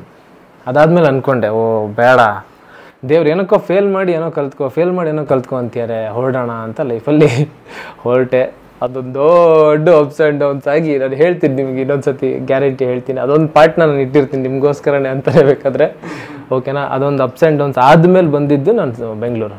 First Bengaluru ಬಂದಾಗ ನನಗೇನಿದ್ದು, ಬಂದ ತಕ್ಷಣ ಏನೋ ಅದು ಮಾಡ್ತೀವಲ್ಲ, ಫಸ್ಟ್ ಬೆಂಗಳೂರನ್ನ ತಿಳ್ಕೊಬೇಕು. ಫಸ್ಟ್ ಏನು ಬೆಂಗಳೂರು ನಂಗೆ ಗೊತ್ತಿಲ್ಲ. ಫಸ್ಟ್ ಇದ್ದಿದ್ದು ಹೆಬ್ಬಾಳ ಸೈಡ್, ಬ್ಯಾಟರಾಯನಪುರ. ಸೊ ಡಿಪ್ಲೊಮೊನ ಬಿಟ್ಟಾಕಿ ಅದಾದ್ಮೇಲೆ ಒಂದು ದೊಡ್ಡ ಅಪ್ಸ್ ಆ್ಯಂಡ್ ಡೌನ್ಸ್ ಆಯಿತು. ಅದಾದ್ಮೇಲೆ ಒಂದು ಚೇಂಜ್ ಓವರ್ಗೆ ನಾನು ಟ್ರಾನ್ಸ್ಫಾರ್ಮೇಷನ್ಗೆ ಬಂದಿದ್ದು ನಾನು ಬೆಂಗಳೂರಿಗೆ. ಟೋಟಲಿ ಟ್ರಾನ್ಸ್ಫಾರ್ಮ್ ಆಗಬೇಕು, ಬೇಡ ಇದೆಲ್ಲ ಅಲ್ಲ, ನಮ್ಮ ಕ್ಯಾರೆಕ್ಟ್ರೇ ಚೇಂಜ್ ಆಗಬೇಕು, ಏನು ಜಗತ್ತನ್ನ ನಾವು ನೋಡಿಲ್ಲ ಅನ್ನೋ ರಿಯಲೈಸೇಷನ್ ಆಗಿತ್ತು. ಅದಾದಮೇಲೆ ಅಪ್ಸ್ ಆ್ಯಂಡ್ ಡೌನ್ಸ್ ಆಯಿತು, ಬಟ್ ಅದೇ ನನ್ನ ಕಾನ್ಸಂಟ್ರೇಷನ್ ಹಂಗೆ ಇತ್ತು. ಅದೇ ಕಾನ್ಸಂಟ್ರೇಷನಲ್ಲಿ ಅದಾದಮೇಲೆ ಈ ಕಡೆ ಬಂದೆ ನಾನು. ಬೇಡ, ಯಾಕಂದರೆ ಕಾನ್ಸಂಟ್ರೇಷನ್ ಚೇಂಜ್ ಮಾಡೋದು ಬೇಡ. ಅಪ್ಸ್ ಆ್ಯಂಡ್ ಡೌನ್ಸ್ ಸಾವಿರ ಆಗುತ್ತೆ. ಅದು ಅಪ್ಸ್ ಆ್ಯಂಡ್ ಡೌನ್ಸ್ ಆಯಿತು ಅಂತ ನಾವು ಹಂಗೆ ಹೋಗ್ಬಾರ್ದು, ನಮ್ಮ ತನ ನಾವು ಬಿಟ್ಕೊಳಕ್ಕೆ ಹೋಗ್ಬಾರ್ದು. ಬೇಡ ಅಂತ ಈಗ ಕೆಟ್ಟವನಾಗಿ ಆ ಲೆವೆಲಿಗೆ ಬೆಳಿತೀನಿ, ಒಳ್ಳೆಯನಾಗಿ ಒಂದು ಅದರದ್ದು 90% ಬೆಳಿತೀನಿ ಅಂದರೆ ಒಳ್ಳೆಯನಾಗಿ ಬೆಳೆಯೋದೇ ಬೆಸ್ಟ್ ಅಂತ. ಎಸ್, ಕಷ್ಟ ಆಗುತ್ತೆ. ಇದು ಒಳ್ಳೆಯನಾಗಿ ಕೆಟ್ಟವನಾಗಿ 100% ಟಕ್ಕಂತ ಬೆಳೆದ್ಬಿಡ್ಬೋದು. ನಾಳೆ ಬೆಳಗ್ಗೆ ಒಳಗೆ ನ್ಯೂಸು ನಾನು ಹೇಳೋದು. ಬಟ್ ಒಳ್ಳೆಯರಾಗಿ ಅಂದರೆ ಟೈಮ್ ತೊಗೊಳುತ್ತೆ. ಬಟ್ ಅದೇನೋ ಅಂತ time is a best healer ಅಂತ. ಸೊ ಅದೊಂದು ಹೀಲಿಂಗ್ ಪೀರಿಯಡ್. ಸೊ ಮತ್ತೆ ಇವಾಗ ಹೇಳಬೇಕು ಅಂದರೆ ಹಾಂ, ಬೆಂಗಳೂರು. ಸೊ ಬೆಂಗಳೂರಿಗೆ ಬಂದು ಹೆಬ್ಬಾಳ, ಅಲ್ಲಿ ನಂದು ನಮ್ಮ ಅಣ್ಣಂದೊಂದು ಕಂಪ್ನಿ ಇತ್ತು, golden bricks properties. So golden bricks properties ಅಂತ. ಸೊ ಅಲ್ಲಿ ನಾನು ಅವ್ರ ಜೊತೆಗೆ ವರ್ಕ್ ಮಾಡ್ತಿದ್ದೆ ಪ್ರಾಪರ್ಟಿ ಕನ್ಸಲ್ಟೆಂಟ್ ಆಗಿ. ಸೊ ಅಂದರೆ ಒಂದು ಆಫೀಸ್ ಇತ್ತು, ನಿಶ್ಚಯ ತೋರಿಸೋ ನಾನು ಸ್ವಲ್ಪ ಫಾಸ್ಟ್ ಇದ್ನಲ್ಲ. ಸೊ ಅಲ್ಲಿ ಅವಾಗಲೂ ನಂಗೆ ಹೇಳೋರು, ಏನ್ರಿ ನೋಡೋಕೆ ಚೆನ್ನಾಗಿದ್ರೆ ಹೀರೋ ಆಗ್ರಿ ಅನ್ನೋರು ಕೆಲವರು. ನಾನು ಅನ್ಕೊಂಡು ಅಯ್ಯೋ ಯಾಕೆ ಬೇಕಪ್ಪ, ಜೀವನದಲ್ಲಿ ಏನೋ ಒಂದು ಮಾಡೋಣ ಅಂದ್ಕೊಂಡಿನಿ ಅಂತ. ಅವ್ರು ಹಂಗೆ ತುಂಬ ಜನ ಹಂಗೆ ಹೇಳೋಕ್ಕೆ ಸ್ಟಾರ್ಟ್ ಆದಾಗ ಏನೋ ಒಂದ್ಸತಿ ಅನಿಸುತ್ತೆ, ಸೀರಿಯಸ್ ಆಗಿ ಟ್ರೈ ಮಾಡ್ಬಿಡೋಣ ಅತ್ಲಾಗೆ, ಯಾಕೋ ಅಂತವ್ರೆ ಅಂತ ಹೇಳಿದ್ರೆ. ಈಗ ಏನೇನೋ ಕಷ್ಟಪಟ್ಟು ಏನೇನೋ ಮಾಡೋನೇ ಒಪ್ಕೊತಾ ಇಲ್ಲ. ಬಟ್ ಇವ್ರು ಅಂತಿದ್ದಾರೆ ಅಂದರೆ ಏನೋ ಇರ್ಬೋದೇನೋ, ಅದರಲ್ಲೂ ಸ್ವಲ್ಪ ಮೆಚುರಿಟಿ ಇರೋರೇನೋ ಹಂಗೆ ಅಂದ್ರು ಅಂದ ತಕ್ಷಣ ಸ್ವಲ್ಪ ಮನಸ್ಸಿಗೆ ತಾಗ್ಬಿಡುತ್ತೆ. ಅವಾಗ ಸರಿ ಹೋಗೋಣ, ಎಲ್ಲರೂ ಕಲಿಬೇಕು, ಬರುತ್ತೆ ಅಂತೇಳಿ ಸುಮ್ಮನೆ ಹಂಗೆ ಜಂಪ್ ಮಾಡೋದು ಬೇಡ ಅಂದಾಗ 10 ಸಿನಿಮಾ ಸಜೆಸ್ಟ್ ಮಾಡಿದ್ದು. ಸೊ ನಂದು ಅವಾಗ ಒಂದು ಬುಲೆಟ್ ಇತ್ತು. ಯಾರ ಹತ್ರ, ನಮ್ಮ ತಂದೆ ಅಂತೂ ಬಿಡಿ ಎಲ್ಲರೂ ನಮ್ಮ ಮೇಲೆ ನಂಬಿಕೆ ಕಳ್ಕೊಂಡ್ಬಿಟ್ಟಿರ್ತಾರೆ. ನಾನು ಹೇಳ್ದಲ್ಲ ಅಪ್ಸ್ ಆ್ಯಂಡ್ ಡೌನ್ಸಲ್ಲಿ ಕಳ್ಕೊಂಡ್ಬಿಟ್ಟಿರ್ತಾರೆ. ನಮ್ಮ ಅಪ್ಪಂಗೆ ನಾನು ಅಡ ಇಟ್ಟೆ. ಅದನ್ನೇ ನಾನು ಏನು 10 ಸಿನಿಮಾ ಫೀಸ್ ಕಟ್ಟಿದ್ನಲ್ಲ, ನಮ್ಮ ಅಪ್ಪಂಗೆ ಅಡ ಇಟ್ಟು 57,000 ಬೇಕು ನನಗೆ. ಪ್ಲಸ್ ನನಗಿಲ್ಲಿ ಕದ್ರೇನಹಳ್ಳಿಲಿ ಒಂದು PG ನೋಡಿದ್ದೆ, 5,000 ಅದಕ್ಕೆ. ಬರೀ PGಗೆ ಕೊಡಿ, ಊಟನೇ ಮಾಡಿಲ್ಲ ಅಂದರೆ ತೊಂದರೆ ಇಲ್ಲ, ನಾನು PGಗೆ ಕೊಡಿ, ನಾನು ಇರ್ತೀನಿ, ನಾನು ಅಲ್ಲಿ ಕಲಿಬೇಕು ಅಂತ. ಸರಿ ಅಂತೇಳಿ 57,000 ಅಲ್ಲಿ ಕಟ್ಟಿ ಫೀಸು. 40 ಡೇಸ್ ಸರ್ ನಾನು ಹೆಂಗೆ ಕೂತ್ಕೊಂಡು ಕೇಳ್ತಿದ್ದೆ ಅಂದರೆ, ಹಬ್ಬ ಒಂದೊಂದು ಬುಲೆಟ್ದು ಪಾರ್ಟ್ ಹಂಗೆ ಸೇಲ್ ಆಗ್ತಿರೋದು. ನನಗೆ ಅಷ್ಟು ಕಾತುರತೆಯಲ್ಲಿ ಕಾದಾಗಲೇ ನಂಗೆ ಗಂಟು ಮುಟ್ಟೆ ಸಿಕ್ಕಿದಲ್ಲ, ಮನಸ್ಸು ಬೆತ್ತಲೆ ಆಗತ್ತಂತೆ. ಯಾಕಂದರೆ ಅಲ್ಲಿ 10 ಸಿನಿಮಾಗೆ ಬಂದಾಗ್ಲೇ ಇವರು ಯಾರು ರೂಪಾ ಮ್ಯಾಮ್ ಹೋಗಿದ್ರು, ಒಂದು ಎಲ್ಲರೂ ನಾಳೆ ಡೈಲಾಗ್ ಕಲ್ತ್ಕೊಬನ್ನಿ, ಡೈಲಾಗ್ ಹೇಳಬೇಕು ಅಂತ ಹೇಳಿದರು. ನಾನು ಡೈಲಾಗ್ ಹೇಳಿದಾಗ ಅವರು, ನಾನೊಂದು ಸಿನಿಮಾ ಮಾಡ್ಬೇಕು ಅಂದ್ಕೊಂಡಿದ್ದೀನಿ, ನೋಡೋಣ ಆಡಿಷನ್ನಿಗೆ ಕರಿತೀನಿ ಬಾರಪ್ಪ ಅಂತ ಹೇಳಿದ್ರು. ಎಸ್. ಯಾರು ರೂಪಾ ಅವರು ಅಂದರೆ? ರೂಪಾ ಮ್ಯಾಮ್, ಗಂಟು ಮುಟ್ಟೆ ಡೈರೆಕ್ಟರ್. ಸೊ ನಾನು ಸರಿ ಓಕೆ ಅಂತ ಹೇಳಿದೆ. ಅದಾದಮೇಲೆ ಯಾವಾಗ ಕರಿಬೋದು ಇರುತ್ತಲ್ಲ, ನಾಳೆನೇ ಕರಿಬೋದೇನೋ, ನಾಡ್ದೇ ಕರಿಬೋದೇನೋ ಅನ್ನೋದೊಂದು ಇದ್ದೇ ಇರುತ್ತೆ, ಒಂದು ಕಾತುರ ಇದ್ದೇ ಇರುತ್ತೆ. ಸೊ ಒಂದು ಮೀಟಿಂಗ್ ಅಂಥೇಳಿ, ಮ್ಯಾಮ್ ನಾನು ಸಿಗಬೇಕು ಅಂತೇಳಿ, ಸರಿ ಅಂತೇಳಿ ಹೋಗಿ ಒಂದು ಮೀಟಿಂಗ್ ಮಾಡಿದೆ. ಅವಾಗ ಕೇಳಿದ್ರು, ನಿಶ್ಚಯ ನೀನು ಹೀರೋನೇ ಆಗಬೇಕಾ ಅಥವಾ ಏನು ಅಂತ ಕೇಳಿದೆ. ನಾನು ಹೀರೋನೇ ಅಂತಲ್ಲ ಮ್ಯಾಮ್, ಸಿನಿಮಾ, ಯಾಕಂದ್ರೆ ನಾನು ಬಂದಿದ್ದೆ ಟ್ರಾನ್ಸ್ಫಾರ್ಮೇಷನ್ಗೆ. ನನಗೇನು ಒಟ್ಟು ಸಿನಿಮಾದಲ್ಲಿ ಇದ್ದರೆ ಸಾಕು, ಯಾವುದೋ ಒಂದು ಕಡೆ ಕೆಲಸ ಸಿಕ್ಕಿದ್ರೆ ಸಾಕಪ್ಪ, ಒಳ್ಳೆ ಥರ ಬೆಳಿಬೇಕು ಅಂತೇಳಿ. ಓಕೆ ಮ್ಯಾಮ್, ನನಗೆ ಹಂಗೇನಿಲ್ಲ. ಅವಾಗ ಒಂದು ಅವ್ರದ್ದು ಫ್ರೆಂಡ್ ಒಂದು ತೆಲುಗು ಸಿನಿಮಾ ನಡೀತಾ ಇತ್ತು, ಆ ಸಿನಿಮಾಗೆ ಅಸಿಸ್ಟೆಂಟ್ ಡೈರೆಕ್ಟರ್ ಆಗಿ ಕಳಿಸಿದ್ರು ನನಗೆ. Okay, love life and pakodi ಅಂತ. ಸೊ ನಾನು ಅಲ್ಲಿ ಫಸ್ಟ್ ಸ್ಕೆಡ್ಯೂಲ್ ಹೋಗೋಕ್ಕಾಗಿಲ್ಲ, ಸೆಕೆಂಡ್ ಸ್ಕೆಡ್ಯೂಲ್ ಹೋದೆ. ಅಲ್ಲೊಂದು ಪ್ರೊಸೆಸ್ ಕಲಿತಾ ಇರುವಾಗ ಮತ್ತೆ ಗಂಟು ಮುಟ್ಟೆಗೆ ಆಡಿಷನ್ ಕರೆದ್ರು ಅದೇ ಟೈಮ್. ಪರವಾಗಿಲ್ಲ, ಅಲ್ಲೊಂದು 2 ತಿಂಗಳು 3 ತಿಂಗಳು ಅವ್ರ ಮನೆಯಲ್ಲೇ ಇದ್ದೆ, ಸರ್ವೈವ್ ಆಗ್ತಾ ಇದ್ದೆ. ನಾನು ಹೇಳಿ ಸರ್ವೈವಲ್ ಕೂಡ ಈ ಇದರಲ್ಲಿ ಇಂಪಾರ್ಟೆಂಟ್ ಅಲ್ವಾ, ಯಾಕಂದರೆ ಊಟ ಮಾಡಲೇಬೇಕಲ್ಲ. ಬರೀ ಅಪ್ಪನ ಹತ್ರ ಇಸ್ಕೊಂಡಿದ್ದು ಅಷ್ಟೇ 58,000. ಅದಾದಮೇಲೆ ಹೆಂಗೋ ನನ್ನದೊಬ್ಬ ಫ್ರೆಂಡ್ ಇದ್ದಾನೆ, ಅವನಿಂದ ಜೀವ ಹಂಗೆ ಉಳಿತಾ ಬಂತು. ಇವತ್ತಿಗೂ ಹಂಗೆ ಉಳಿತಾ ಇತ್ತು. ಓಕೆನಾ. ಸೊ ಅದಾದಮೇಲೆ ನೆಕ್ಸ್ಟ್ ಕೆರಿಯರ್ ಸ್ಟಾರ್ಟ್ ಆಯ್ತು ಸರ್. ಸೊ ಗಂಟು ಮುಟ್ಟೆ ಕರೆದ್ರು, ಆಡಿಷನ್ ತುಂಬ ಸತಿ ಕರೆದಿದ್ರು. ಫೈನಲ್ ಆಡಿಷನ್ ಹೋದೆ, ಎವ್ರಿಥಿಂಗ್ ಓಕೆ. ಅದಾದ್ಮೇಲೆ ಗಂಟು ಮುಟ್ಟೆ ಸ್ಟಾರ್ಟ್. ಸೊ ಅದೇ ನೀವು ಫಸ್ಟ್ ಫಿಲ್ಮ್ ಆ್ಯಕ್ಟ್ ಮಾಡಿದ್ದು. ಸೊ ಈ 10 ಸಿನಿಮಾ ಕ್ಲಾಸ್ ಮುಗಿಸಿ ನೀವು ಮೊದಲು ಆ್ಯಕ್ಟ್ ಮಾಡಿದ್ದಕ್ಕೆ ಎಷ್ಟು ಡಿಫ್ರೆನ್ಸ್ ಟೈಮು? ಒಂದು 10 ತಿಂಗಳು 10 ತಿಂಗಳು ಮೇಲಿದೆ. 10 ತಿಂಗಳು. ಸೊ ಅದು ಆ ಮಧ್ಯದಲ್ಲಿ ಅಸಿಸ್ಟೆಂಟ್ ಡೈರೆಕ್ಟರ್ ಕೆಲಸ. ಹೌದು. ಅದು ಬಿಟ್ಟರೆ ಬೇರೆ ಸರ್ವೈವಲ್, ಯಾಕಂದರೆ ಗಾಡಿ ಅಡಾಟಿದ್ರಿ. ಸೊ ಗಾಡಿ ಅಡಾಟಿದ್ದೆ. ಅದಾದಮೇಲೆ ನಂದಲ್ಲಿ ಕದ್ರನಹಳ್ಳಿ ಕಟ್ಟಬೇಕಿತ್ತು, ಅಲ್ಲಿಗೆ ಮುಗೀತು. ಅದಾದಮೇಲೆ ಇನ್ನೇನಪ್ಪ ಮಾಡೋದು ಅಂತ ಹೇಳಿದಾಗ ನಂದು ಫ್ರೆಂಡ್ ರೂಮ್ ಇದೆ ಒಂದು ತನಿಸಂದ್ರ ಅಂತ, ಅಲ್ಲಿಂದನೇ ನಾನು 10 ಸಿನಿಮಾ ಇದು ಮಾಡೋಕ್ಕೆ ಬಂದಿದ್ದೆ. ಹೇಗೇನು ಮತ್ತೆ ಅಲ್ಲಿಗೆ ಹೋಗ್ಬೇಕಾಯ್ತು.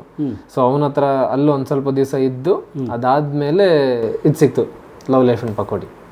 ಹೇಗೇನು ಮತ್ತೆ ಬಂದೆ ಅಲ್ಲಿ ಹೋಗಿ, ಯಾಕಂದ್ರೆ ಅಲ್ಲೇ ರೂಮ್ ಗೀಮ್ ಎಲ್ಲ ಅಷ್ಟೇ, ಎವ್ರಿಥಿಂಗ್ ಅಲ್ಲೇ ಇತ್ತು. ಸಿನಿಮಾ ಪ್ರೊಸೆಸ್ ಮುಗಿಯೋದಕ್ಕೆ ಒಂದು 6 ಮಂತ್ ಆಯಿತು, 6 to 8 months ಆಯಿತು. ಅಲ್ಲಿ ಮುಗಿಸಿ ಇನ್ನೇನು ಆಗಬೇಕು ಅಷ್ಟೊತ್ತಿಗೆ ಇವ್ರು ಕರೆದ್ರು. ಗಂಟು ಮುಟ್ಟೆ. ಹಾಂ, ಇವ್ರು ಕರೆದೇನು, ಇವರೊಂದು ನನಗೆ ಕೇಳಿದೆ, ಎಲ್ಲದು ಆದಮೇಲೆ ನನ್ನ ಹೊಸಬ ನನಗೇನು ಕೊಡ್ಬೇಕಂತಿಲ್ಲ, 100 ಜನ ಆಪ್ಷನ್ ಇರ್ತಾರೆ ಅಲ್ವಾ ಸರ್. ಆದ್ರೂ ಇಷ್ಟು ಏನು ರೆಮ್ಯುನರೇಷನ್ ಅಂತ ಕೇಳಿ ನಾನು ಇದೇನಪ್ಪ ಫಸ್ಟ್ ಆಫ್ ಆಲ್ ರೆಮ್ಯುನರೇಷನ್ ಇದೆಯಾ ಅಂತ ನಾನು ಹೇಳಿದೆ, ನೀವು ಕೊಡೋ ರೆಮ್ಯುನರೇಷನ್ ನಾನು ಕಾರು ತೊಗೊಳಕ್ಕಾಗಲ್ಲ, ಬಸ್ಸು ತೊಗೊಳಕ್ಕಾಗಲ್ಲ, ಮನೆನೂ ತೊಗೊಳಕ್ಕಾಗಲ್ಲ. ಅಟ್ಲೀಸ್ಟ್ ಬೆಂಗಳೂರಲ್ಲಿ ಸರ್ವೇವಾಗಿ ನಿಮ್ಮ ಸಿನಿಮಾ ಮುಗಿಯೋ ತನಕ ಇದ್ರೆ ಏನು ಕೊಡ್ಬೇಕು ಅದನ್ನು ಕೊಡಿ ನಾನು ಅಂತ ಹೇಳಿದೆ. ಸೊ ಅದಕ್ಕೇನು ಅವ್ರು ಹಿಂದೆ ಮುಂದೆ ನೋಡಿಲ್ಲ, ಅವ್ರು ಏನೋ ಒಂದು ಹೇಳಿದ್ರು, ನಾನು ಅದಕ್ಕೆ ಓಕೆ ಅಂತ ಹೇಳಿದೆ. ಓಕೆ. ಸೊ ಅಲ್ಲೊಂದು ಸರ್ವೈವ್ ಆದೆ. ಸೊ ಫಸ್ಟ್ ಫಿಲ್ಮಲ್ಲಿ ಪೇಮೆಂಟ್ ತೊಗೊಂಡ್ರೆ ಅದೃಷ್ಟವಂತ ನಟ ನೀವು. ಸರ್ ನನ್ನ ಪರಿಸ್ಥಿತಿ ನೋಡಿ ಅವ್ರು ಕೊಟ್ಬಿಟ್ಟಿರ್ತಾರೆ. ಇದು ನೋಡಿದ್ರೆ ಹಿಗ್ಗೋ ಸರ್ವೈವ್ ಹಾಕ್ಬಿಟ್ಟು ಜೀವ ಉಳಿತಾ ಬಂದಿದೆ ಅಂತ. ಯಾಕಂದ್ರೆ ನಾನು ಯಾರ ಹತ್ರನೇ ಆದ್ರೂ ರಿಯಲ್ ಫ್ಯಾಕ್ಟ್ ಏನಿದೆ ಅದನ್ನು ಹೇಳ್ಕೊಂಡಿರ್ತೀನಿ.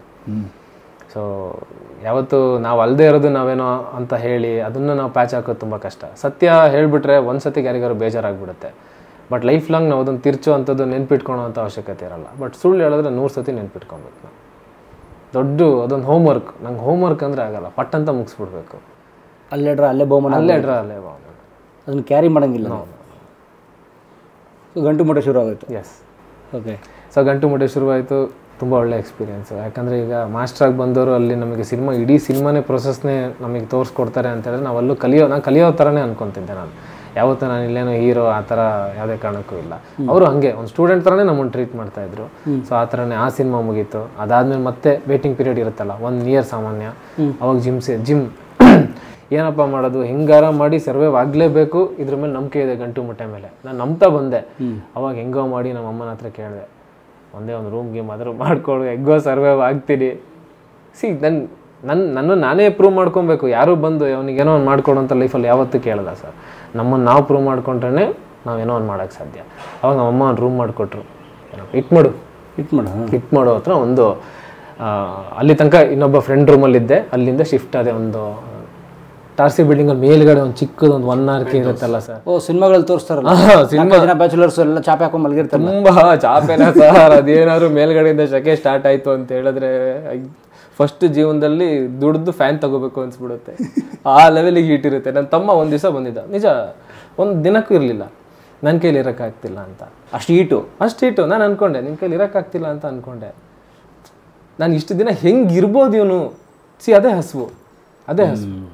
ಸೊ ನಿಮ್ಮ ತಮ್ಮ ಒಂದು ದಿನ ಇರೋಕ್ಕಾಗಲ್ಲ ಅಂತ ಹೋದ್ರು, ಬಟ್ ನೀವು ಇದ್ದೀರಿ. 1 ವರ್ಷ ಅದರಲ್ಲೇ ಇದ್ದಿದ್ದು ನಾನು. ಬೆಳಗ್ಗೆ 4 ಗಂಟೆಗೆ ಹೇಳ್ಬೇಕಿತ್ತು ಸರ್. 4 ಗಂಟೆಗೆ ಎದ್ದು ರಪ್ಪಂತ ಫ್ರೆಶ್ ಅಪ್ ಆಗಿ 5:15 ನಾನು ನಡ್ಕೊಂಡು ಹೋಗಕ್ಕೆ ಸ್ಟಾರ್ಟ್ ಆದರೆ ಗಾಡಿ ಏನೂ ಇರಲಿಲ್ಲ. ನಡ್ಕೊಂಡು ಹೋಗಿ ಇದನ್ನ ಎತ್ತಬೇಕಿತ್ತು, ಶೆಟರ್. ಆ ಶೆಟರ್ ಹೆಂಗಿರೋದು ಅಂದರೆ ಸರ್, ನಿಮ್ಗೆ ಅದೊಂದು ಹೇಳ್ತೀನಿ. ಆ ಶೆಟರ್ ಎತ್ತದ್ಮೇಲೆ ಹೋಗಿ ಎಲ್ಲದನ್ನು ಡಂಬಲ್ಸ್ ಎಲ್ಲ ರೆಡಿ ಮಾಡಿಟ್ಟು ನೀಟಾಗೆಲ್ಲ ಸೆಟ್ ಮಾಡಿ ಅಷ್ಟೊತ್ತಿಗೆ ಒಂದು ಸಾಂಗ್ ಹಾಕಿ, ನಾನು ನೆನಪಿದೆ 5:30-6 ಗಂಟೆಗೆ ಒಂದು ಸಾಂಗ್ ಹಾಕ್ತಿದ್ದೆ ಜಿಮ್ಮಲ್ಲಿ ಸಾಂಗ್ ಹಾಕಿ ವೆಯ್ಟ್ ಮಾಡ್ಕೊಂಡು ಕುತ್ಕೊಂತಿದ್ದೆ. ಒಬ್ಬೊಬ್ರೆ ಬರೋರು ಅವರಿಗೆಲ್ಲ ಹೇಳ್ಕೊಡ್ತಿದ್ದೆ, ಇದು ಮಾಡ್ತಿದ್ದೆ. ಅದು ಜಿಮ್ ಕೋಚ್ ಹೆಂಗಾಯ್ತು ಅಂತ ಹೇಳಿದ್ರೆ, ನಾನು ಗಂಟು ಮುಟ್ಟೆ ಆದ್ಮೇಲೆ ನೋಡಿದೆ, ಈ ಬಾಡಿಗೆ ನೆಕ್ಸ್ಟ್ ಸಿನಿಮಾ ಯಾವನು ಕೊಡಲ್ಲ. ಮತ್ತೆ 10ನೇ ಕ್ಲಾಸ್ ಸಿನಿಮಾ ಅಂತೂ ನಾಳೆ ಬೆಳಗ್ಗೆ ಇನ್ನೊಬ್ಬ ಸ್ಕ್ರಿಪ್ಟ್ ಇಟ್ಕೊಂಬರಕ್ಕೆ ಚಾನ್ಸ್ ಇಲ್ಲ. ಬಾಡಿ ಟ್ರಾನ್ಸ್ಫಾರ್ಮೇಷನ್ ಮಾಡಬೇಕು. ಯಾಕಂದರೆ ಗಂಟು ಮುಟ್ಟೆ ನಿಮ್ಮದು ಸ್ಕೂಲ್ ಹೈಸ್ಕೂಲ್ ಹುಡುಗನ ಪಾತ್ರ. ಬಾಡಿ ಟ್ರಾನ್ಸ್ಫಾರ್ಮೇಷನ್ ಮಾಡಬೇಕು. ಸೊ ಬಾಡಿ ಟ್ರಾನ್ಸ್ಫಾರ್ಮೇಷನ್ ಮಾಡಿ ನಂದೇನಿದೆ ಇದು ಮಾಡಿದ್ರೇ ಅಪ್ರೋಚ್ ಆಗಕ್ಕೆ ಸಾಧ್ಯ. ಯಾಕಂದರೆ ಒಂದು ಫಿಸಿಕ್ ಅನ್ನೋದು ಬಂದ್ರೇ ಯಾರನ್ನ ಕರೆಯೋದು. ಎಸ್, ಔಟ್ಲುಕ್ ಅನ್ನೋದು ಇರಬೇಕು. ಅದಾದಮೇಲೆ ನಮ್ಮನ್ನು ಟ್ರಸ್ಟ್ ಮಾಡ್ತಾರೆ. ಆ್ಯಕ್ಟಿಂಗ್ ವಗೇರೆ ದಟ್ ಈಸ್ ಸೆಕೆಂಡ್ರಿ. ಬಟ್ ನಮ್ಮನ್ನು ಇನ್ಕಮಿಂಗ್ ಕರಿಬೇಕಂದ್ರೆ ಬಾಡಿ ಚೇಂಜ್ ಮಾಡಬೇಕು. ಆವಾಗ ನಾನು ಹೆಂಗೋ ನಮ್ಮ ಅಮ್ಮನ ಹತ್ರ ದುಡ್ಡು ಇಸ್ಕೊಂಡಿದ್ದು ಅಲ್ಲಿಗೆ ಹೋದೆ. ಬಟ್ ನೆಕ್ಸ್ಟ್ ಬಾಡಿಗೆ ಕಟ್ಟಬೇಕಲ್ಲ, ಹೆಂಗೋ ತಲೆ ಕೆಡ್ಸ್ಕೊಂಡು ಏನಪ್ಪ ಮಾಡೋದು, ನೋಡೋಣ ಒಂದು ಜಿಮ್ ಕೇಳ್ಕೊಂಬರೋಣ ಅಂಥೇಳಿ ಹೋದೆ. ಒಂದು ತಿಂಗಳು ಬಿಟ್ಟು ಕೊಡೋದು ಅಂತ ಮಾತಾಡಿ ಹೆಂಗೂ ನಾನು ಸೇರ್ಕೊಂಡು ಹಿಂಗೆ ವರ್ಕೌಟ್ ಮಾಡ್ತಾ ಮಾಡ್ತಾ ಫಸ್ಟ್ ಫ್ಲೋರಲ್ಲಿ ಕಿಕ್ ಬಾಕ್ಸಿಂಗ್ ಕಿಟ್ ಕಟ್ಟಿದ್ದ. ನನಗೆ ಎಲ್ಬೋ ಶಾಟ್ ಎಲ್ಲ ಮಸ್ತಾಗಿ ಹೊಡಿತೀನಿ ನಾನು. ಸೊ ಜಿಮ್ ಈ ನೀವು ಬೆಂಗಳೂರಲ್ಲಿ ಬಂದು ಗಂಟು ಮೂಟೆ ಆದಮೇಲೆ ಜಿಮ್ಗೆ ಏನು ಟ್ರೈ ಮಾಡಿದ್ರಲ್ಲ, ಅದು ಮೊದಲೇ ಜಿಮ್ ಟ್ರೈ ಮಾಡಿದೆ ನೀವು? ಜಿಮ್ ಅಲ್ಲ ಸರ್, ಚಿಕ್ಕ ಏಜಿಂದ ಮಾಡ್ತಾ ಇದ್ವಿ. ಇವಾಗೇನು ನಾನು ಟಿಪ್ಸ್ ಹೊಡೆಯೋದಾಗಲಿ, ಪುಲ್ಅಪ್ಸ್ ಆಗಲಿ, ಅದನ್ನ sit ups, whatever it is, ನಮ್ದೇನು ದಂಡ ಹೊಡೆಯೋದು ಅದೆಲ್ಲ ನಾವು PUCಯಿಂದನೇ ಮಾಡ್ತಿದ್ದೆ. ನಾನು PUCಯಿಂದನೇ ಕ್ರೇಜ್ ಇತ್ತು. ಅವಾಗಲೇ ವರ್ಕೌಟ್ ಮಾಡ್ತಾ ಅವಾಗಲೇ ನಮ್ಮ ಮನೇಲಿ ನಾನು ಕಿಕ್ ಬಾಕ್ಸಿಂಗ್ ಇದನ್ನೇ ಕಟ್ಟಿದ್ದೆ ಮರಳಲ್ಲಿ. ರಿಯಲ್ ಸ್ಯಾಂಡಲ್ ಹೊಡೆದ್ರೆ ಇದೆಲ್ಲ ನಾವೇನು ಬಾಕ್ಸ್ ಹೊಡಿತೀವಲ್ಲ, ಈಗ ನಾರ್ಮಲ್ ಬಾಕ್ಸಿಂಗ್ ಕಿಟ್ ಕಟ್ಟಿರ್ತಾರಲ್ಲ ಅದೆಲ್ಲ ರಿಯಲ್ ಸ್ಯಾಂಡಿಗೆ ಹೊಡಿಬೇಕು. ರಿಯಲ್ ಸ್ಯಾಂಡಿಗೆ ಹೊಡೆದ್ರೆ ನಿಮ್ಮ ಸೇಮ್ ನಾವು ಗೋಡೆಗೆ ಹೊಡೆದ್ರೆ ಯಾವ ಲೆವೆಲ್ಲಿಗೆ ಇಂಟೆನ್ಸಿಟಿ ಇರುತ್ತೆ, ರಿಯಲ್ ಸ್ಯಾಂಡ್ ಆ ಲೆವೆಲ್ಲಿಗೆ ಇರುತ್ತೆ. ಅದು ಒರಿಜಿನಲ್ ಮರಳೆ, ಒರಿಜಿನಲ್ ಊರ ಕಡೆ ಏನು ಇದನ್ನ ಇಲ್ಲಿಗೆಲ್ಲ ಇಂಪೋರ್ಟ್ ಮನೆ ಕಟ್ತಾರಲ್ಲ ಅದೇ ಮರಳು, ಆ ಡೆನ್ಸಿಟಿ ಹಂಗಿರುತ್ತೆ ಅದು ಅದರಲ್ಲಿ. ಬಟ್ ಅದರಲ್ಲಿ ಆಗಲ್ಲ ಜಾಸ್ತಿ ದಿವಸ, ಯಾಕಂದರೆ ರಿಸ್ಟ್ ಪ್ರಾಬ್ಲಮ್ ಆಗಿಬಿಡುತ್ತೆ. ಅದಕ್ಕೆ ನಾನು ಸೈಡಿಗೆ ಒಂದಿಷ್ಟು ದೊಡ್ಡ ಚೀಲದಲ್ಲಿ ಆಚೆ ಈಚೆ ಹೊಲಿದು ಮಧ್ಯೆಲ್ಲ ಸ್ಯಾಂಡ್ ಹಾಕಿ ಸೈಡಿಗೆ ಬಟ್ಟೆ ಹಾಕಿದ್ದೆ. ಮನೆಯಲ್ಲಿ ವೇಸ್ಟ್ ಬಟ್ಟೆಗಳು ಯಾವ್ದು ಇಟ್ಟಿರ್ತಾರೆ ಅದನ್ನೆಲ್ಲ ಫಿಕ್ಸ್ ಮಾಡಿ ಮೇಲ್ಗಡೆ ಕಟ್ಕೊಂಡು ಹೊಡಿತಿದ್ದೆ. ಅವಾಗಿಂದನೂ ಅದೊಂದು ಹೆವಿ ಕ್ರೇಜ್ ನನಗೆ. ಫೈಟಲ್ಲಾದರೂ ಅಷ್ಟೇ. ಯಾಕಂದರೆ ಕಿಕ್ ಬಾಕ್ಸಿಂಗ್ ಯಾರೇ ನೋಡಿ, ಯಾರು ಕಿಕ್ ಬಾಕ್ಸಿಂಗ್ ಆರ್ಟ್ ಫಾರ್ಮ್ ಕಲ್ತಿರ್ತಾನೆ, ಯಾರಿಗೆ ಅವ್ನು ಫುಟ್ ಮೂವ್ಮೆಂಟ್ ಬರುತ್ತೆ, ಅವ್ನು ಸ್ಟ್ರೀಟ್ ಫೈಟಲ್ಲಿ ಒಂದು ತರೀಕನೇ ಬೇರೆ ಇರುತ್ತೆ ಫೈಟಲ್ಲಿ. ಬಾಡಿ ಮ್ಯಾಟ್ರ್ ಆಗಲ್ಲ. ನಾನು ಯಾರು ಅಣ್ಣ ಅವನ ಥರ ಬಾಡಿ ಇಲ್ಲ ನೋ, ಗುಂಡಿಗೆ ಅವ್ನು ಎಷ್ಟೇ ತೆಳ್ಳಗಿರಲಿ, ಅವನಿಗೆ ಗುಂಡಿಗೆ ಗಟ್ಟಿ ಇತ್ತು ಅಂದರೆ ಸೈಜ್ ಮ್ಯಾಟ್ರೇ ಆಗಲ್ಲ. ಸರ್. ನೀವು ನೋಡಿ ಎಂಥವ್ರನ್ನೇ ಆಗಿರಲಿ, ಯಾವುದೊಬ್ಬ ಶಾರ್ಪ್ ಶೂಟ್ರು 3 ಅಡಿ ಇರ್ತಾನೆ, ಸೈಜ್ ಮ್ಯಾಟ್ರ್ ಆಗುತ್ತೆ ಸರ್. ಅವ್ನು ಶೂಟಿಂಗ್ ಸ್ಕಿಲ್. ಫೈಟ್ರು ಅಷ್ಟೇ, ಅವ್ನು ಎಷ್ಟು ಅಡಿ ಇರ್ತಾನೆ ಅಂತಲ್ಲ, ಅವ್ನ ಸ್ಕಿಲ್ ಹೆಂಗಿರುತ್ತೆ, ಫುಟ್ ಮೂವ್ಮೆಂಟ್ ಹೆಂಗಿರುತ್ತೆ, ಎಷ್ಟು ಸ್ಪೀಡ್ ಇರ್ತಾನೆ, ಎಷ್ಟು ಅಲರ್ಟ್ ಇರ್ತಾನೆ. ಅಲರ್ಟ್ ಇಲ್ಲ ಅಂದರೆ ಅದು ಎಂಥದ್ದೇ ಆಗಲಿ. ನನಗೂ ಇಲ್ಲಿ ಓಪನ್ ಆಗಿದೆ ಇಲ್ಲಿ ಗಂಟು ಮುಟ್ಟೆ 2 ಸ್ಟಿಚ್ ಇಟ್ಕೊಂಡೆ ನಾನು ಶೂಟಿಂಗ್ ಮಾಡಿದ್ದು.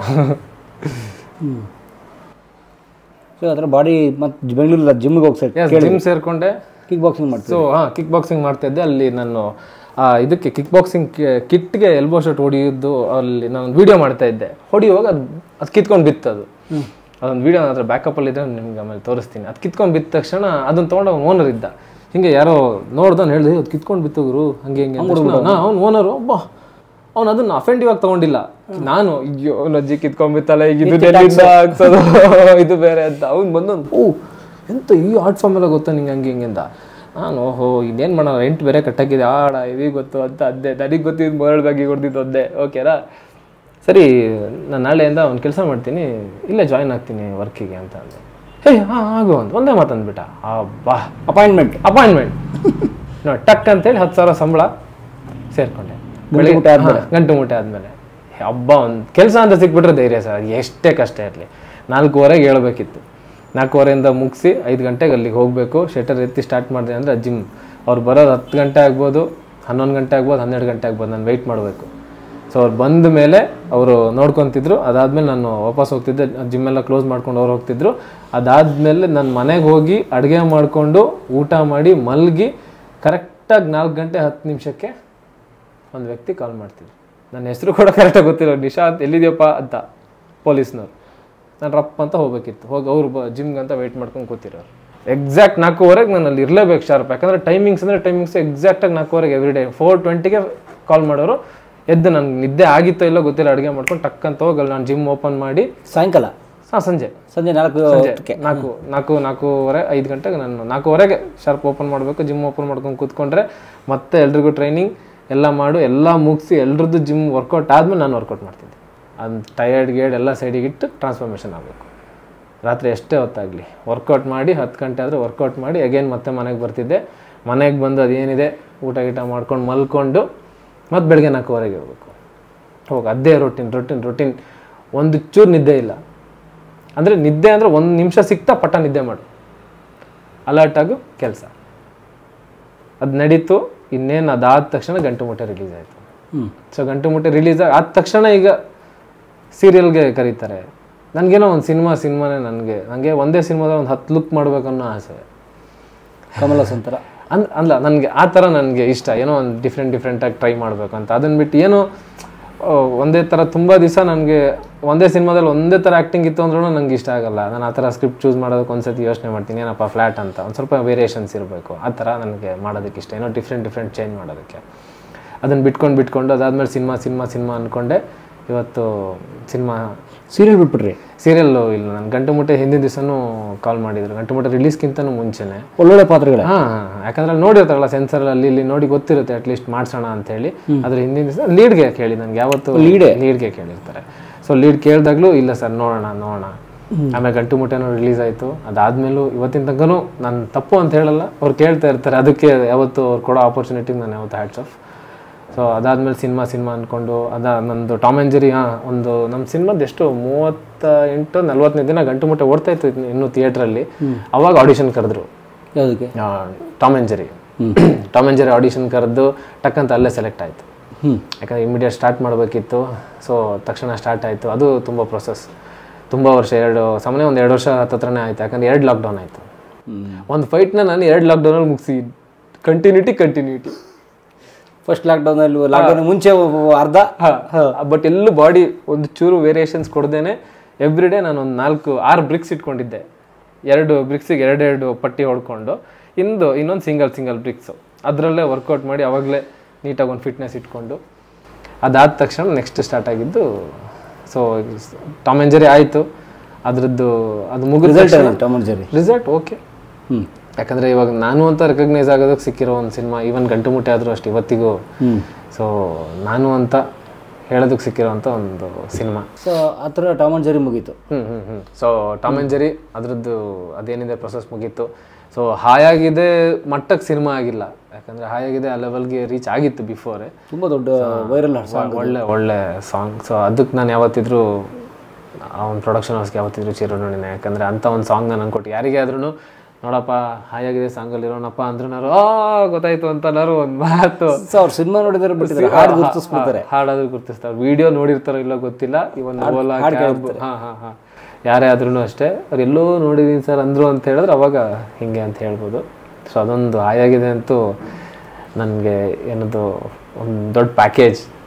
ಆ ಸಿನಿಮಾಯಿಂದ ಸಿಕ್ಕಿರೋ ಎಷ್ಟಪ್ಪ ನಿಂಗೆ ರೆಮಂಡೇಷನ್ ಅಂತ ಹೇಳಿದ್ರೆ ಒಂದು ಹಾಯಾಗಿದೆ ಅನ್ಬೋದು, ದೊಡ್ಡ ಪ್ಯಾಕೇಜ್ ಸರ್ ಅಂತ ಆ ಥರ. ಇನ್ನು ಒಂದು ಅಥೆಂಟಿಕ್ ಆಗಿರೋ ಸಿನಿಮಾ ಅಂತ ಹೇಳಿದ್ರೆ ಗಂಟು ಮುಟ್ಟೆಗೆ ಅದನ್ನು ಹೇಳ್ಬೋದು. ಪರವಾಗಿಲ್ಲಪ್ಪ ಹುಡುಗಂಗೆ ಒಂಚೂರು ಬೇಸಿಕ್ ಆ್ಯಕ್ಟಿಂಗ್ ಅದ್ರ ಗೊತ್ತು ಅಂತ ಧೈರ್ಯ ಮಾಡಿ ಪ್ರೊಡ್ಯೂಸರ್ಸ್ ಬರೋದಕ್ಕೆ ಗಂಟು ಮುಟ್ಟೆ. ಇವತ್ತಿಗೂ ಬರ್ತಾರೆ ಗಂಟು ಮುಟ್ಟೆನ ಹೇಳ್ಕೊಂಡು. ಇವಾಗ ಸಪ್ಲೈಯರ್ ಶಂಕರ. ಸೊ ಅದಾದಮೇಲೆ ಇನ್ನೂ ಒಂದು ಸಿನಿಮಾ ಸ್ಟಾರ್ಟ್ ಮಾಡ್ತಾರೆ, ಅದು ಏನೋ ಪ್ರೊಡಕ್ಷನ್ ಇದಾಗಲ್ಲ, ಮತ್ತೂ ಒಂದು ಸಿನಿಮಾ ಏನೋ ಒಂದು ಆಗ್ತಾ ಇರುತ್ತೆ. ನೀವು ನಂಬ್ತಿರೋ ಬಿಡ್ತಿರೋ ಒಂದೇ ವಾರದಲ್ಲಿ 2 ಸಿನಿಮಾ ಕ್ಯಾನ್ಸಲ್ ಆಗುತ್ತೆ ನಂದು. 6 ಮಂತ್ ಕೊಟ್ಟಿರೋ ಒಂದು ಸಿನಿಮಾ ಕ್ಯಾನ್ಸಲ್ ಆಗುತ್ತೆ. ನಾನು ಆಲ್ರೆಡಿ ಟೈಮ್ ಕೊಟ್ಕೊಂಡು ಆ 6 ಮಂತ್ ಒಂದು ಪ್ರಿಪ್ರೇಷನ್ ಆಗಿದ್ದು ಸಿನಿಮಾ ಕ್ಯಾನ್ಸಲ್ ಇಮ್ಮಿಡಿಯೇಟ್. ಅದು ಕ್ಯಾನ್ಸಲ್ ಆಗಿದ್ದು ನೆಕ್ಸ್ಟ್ ಡೇ ಇನ್ನೊಂದು ಯಾವುದೋ ಒಂದು ಓಕೆ ಆಗಿ ಎಲ್ಲ ಆಗ್ತಾಯಿತ್ತು, ಅದು ಕ್ಯಾನ್ಸಲ್. ಹೆಂಗಾಗ್ಬಿಡುತ್ತೆ ಅಂತ ಹೇಳಿದ್ರೆ ಅದೇನೋ ಅನ್ಬಾರ್ದು. ನಮ್ಮ ತಂದೆಗೆ ಕಣ್ಣು ಶುಗರ್ ಪ್ರಾಬ್ಲಮ್, ಅವ್ರಿಗೆ ಶುಗರ್ ಹೆವಿ ಶುಗರ್ ಅವ್ರಿಗೆ. ಇವತ್ತಿಗೂ ಕಾಣಲ್ಲ. ಮೊನ್ನೆನೂ ನಾನು ಊರಿಗೆ ಹೋದಾಗ ಸಿಕ್ಕಿದ್ರು. ತಡ್ಕೊಂಡು ಓಡಾಡ್ತಾರೆ, ತುಂಬ ಬೇಜಾರಾಗುತ್ತೆ. ನಾವು ಅವ್ರ ಕೈ ಹಿಡ್ಕೊಂಡು ಓಡಾಡ್ಸೋಕೆ ಹೋದಾಗ. ಯಾಕಂದರೆ ನನಗೂ ಆಕ್ಸಿಡೆಂಟ್ ಆಗಿತ್ತು, ಅವಾಗ ಅವರೆಲ್ಲ ಕೈ ಹಿಡ್ಕೊಂಡು ಕರ್ಕೊಂಡು ಹೋದವರು, ಚಿಕ್ಕ ಏಜಲ್ಲಿ ಕೈ ಹಿಡ್ಕೊಂಡು ಕರ್ಕೊಂಡು ಹೋದವರು. ಇವತ್ತು ನಾವು ಅವ್ರ ಕೈ ಹಿಡ್ಕೊಂಡು ನಡೆಸ್ಬೇಕಂತ ತುಂಬ ಬೇಜಾರಾಗುತ್ತೆ. ಯಾಕೆ ಅದನ್ನು ಹೇಳ್ತೀನಿ ಅಂದರೆ, ಒಬ್ಬ ಹಸುವಿಂದ ಯಾರೋ ಒಬ್ಬ ಹೊಸಬ ಒಂದು ಸಿನಿಮಾ ಮಾಡ್ತಾ ಇರ್ತಾನೆ, 2 ನಿಮಿಷಕ್ಕೆ ಅವನನ್ನು ಕಿತ್ಕೊಳೋದು ಈಸಿ. ಅದ್ರ ಹಿಂದೆ ಅವನು ಏನೇನು ಶ್ರಮ ಇಟ್ಟು ಬಂದಿರ್ತಾನೆ. ಸೊ ಬಿಡಿ, ನಾವು ಒಂಥರ ಅದೇನೋ ಅಂತಾರಲ್ಲ ಸೀಡ್, ಎಲ್ಲೇ ಹಾಕಿ ಬೆಳಿಬೇಕು ಅಂತ ಅಂದ್ಕೊಂಡ್ಮೇಲೆ ಅದು ಏನೂ ಮಾಡೋಕ್ಕಾಗಲ್ಲ. ನಾವು ಇಲ್ಲ ಅಲ್ಲೋ ಹೆಂಗೋ ನುಕ್ಕೊಂಡು ಬೆಳ್ಕೊಂಡು ಬರ್ತೀವಿ. ಬಟ್ ಇದೇ ಲಾಸ್ಟ್ ಆಪ್ಷನ್ ಅಂದ್ಕೊಂಡಿರೋ ಎಷ್ಟೋ ಜನ ಕಲಾವಿದರುಗಳು, ಎಷ್ಟೋ ಜನ ಯಂಗ್ಸ್ಟರ್ಸ್ಗಳು ಕಳೆದೋಗ್ಬಿಡ್ತಾರೆ. ಆ ಥರ ಮಾಡೋಕ್ಕೆ ಹೋಗ್ಬಿಡಿ ನಾನು ಹೇಳ್ತಿರ್ತೆ. ಯಾಕಂದರೆ ಎಲ್ರಿಗೂ ಸರ್ವೈವಲ್ ಗೊತ್ತಿರಲ್ಲ, ಎಲ್ಲರೂ ಆ ಸರ್ವೈವ್ ಆಗೋದು ಕಷ್ಟ ಇರುತ್ತೆ. ಸೊ ಅವರು ಕಳೆದೋಗ್ಬಿಡ್ತಾರೆ. ನಾನು ಯಾರು ಹಂಗೆ ಮಾಡ್ತಾರೆ ಅವ್ರಿಗೆ ಹೇಳ್ತಾ ಇರೋದು. ಆ ಒಂದು ನೋವಲ್ಲಿ ಇರುವಾಗ ಬಟ್ ನಾನು ಬಿಟ್ಟಿಲ್ಲ. ಅದಕ್ಕಿಂತ ಮುಂಚೆ ನಾನು 6 ಗಂಟೆಗೆ ನಾನು ಜಿಮ್ಗೆ ಹೋಗೋನು, ಆಮೇಲೆ 4:15 ಎದ್ದು ಹೋಗಿ ಸ್ಟಾರ್ಟ್ ಮಾಡಿದೆ.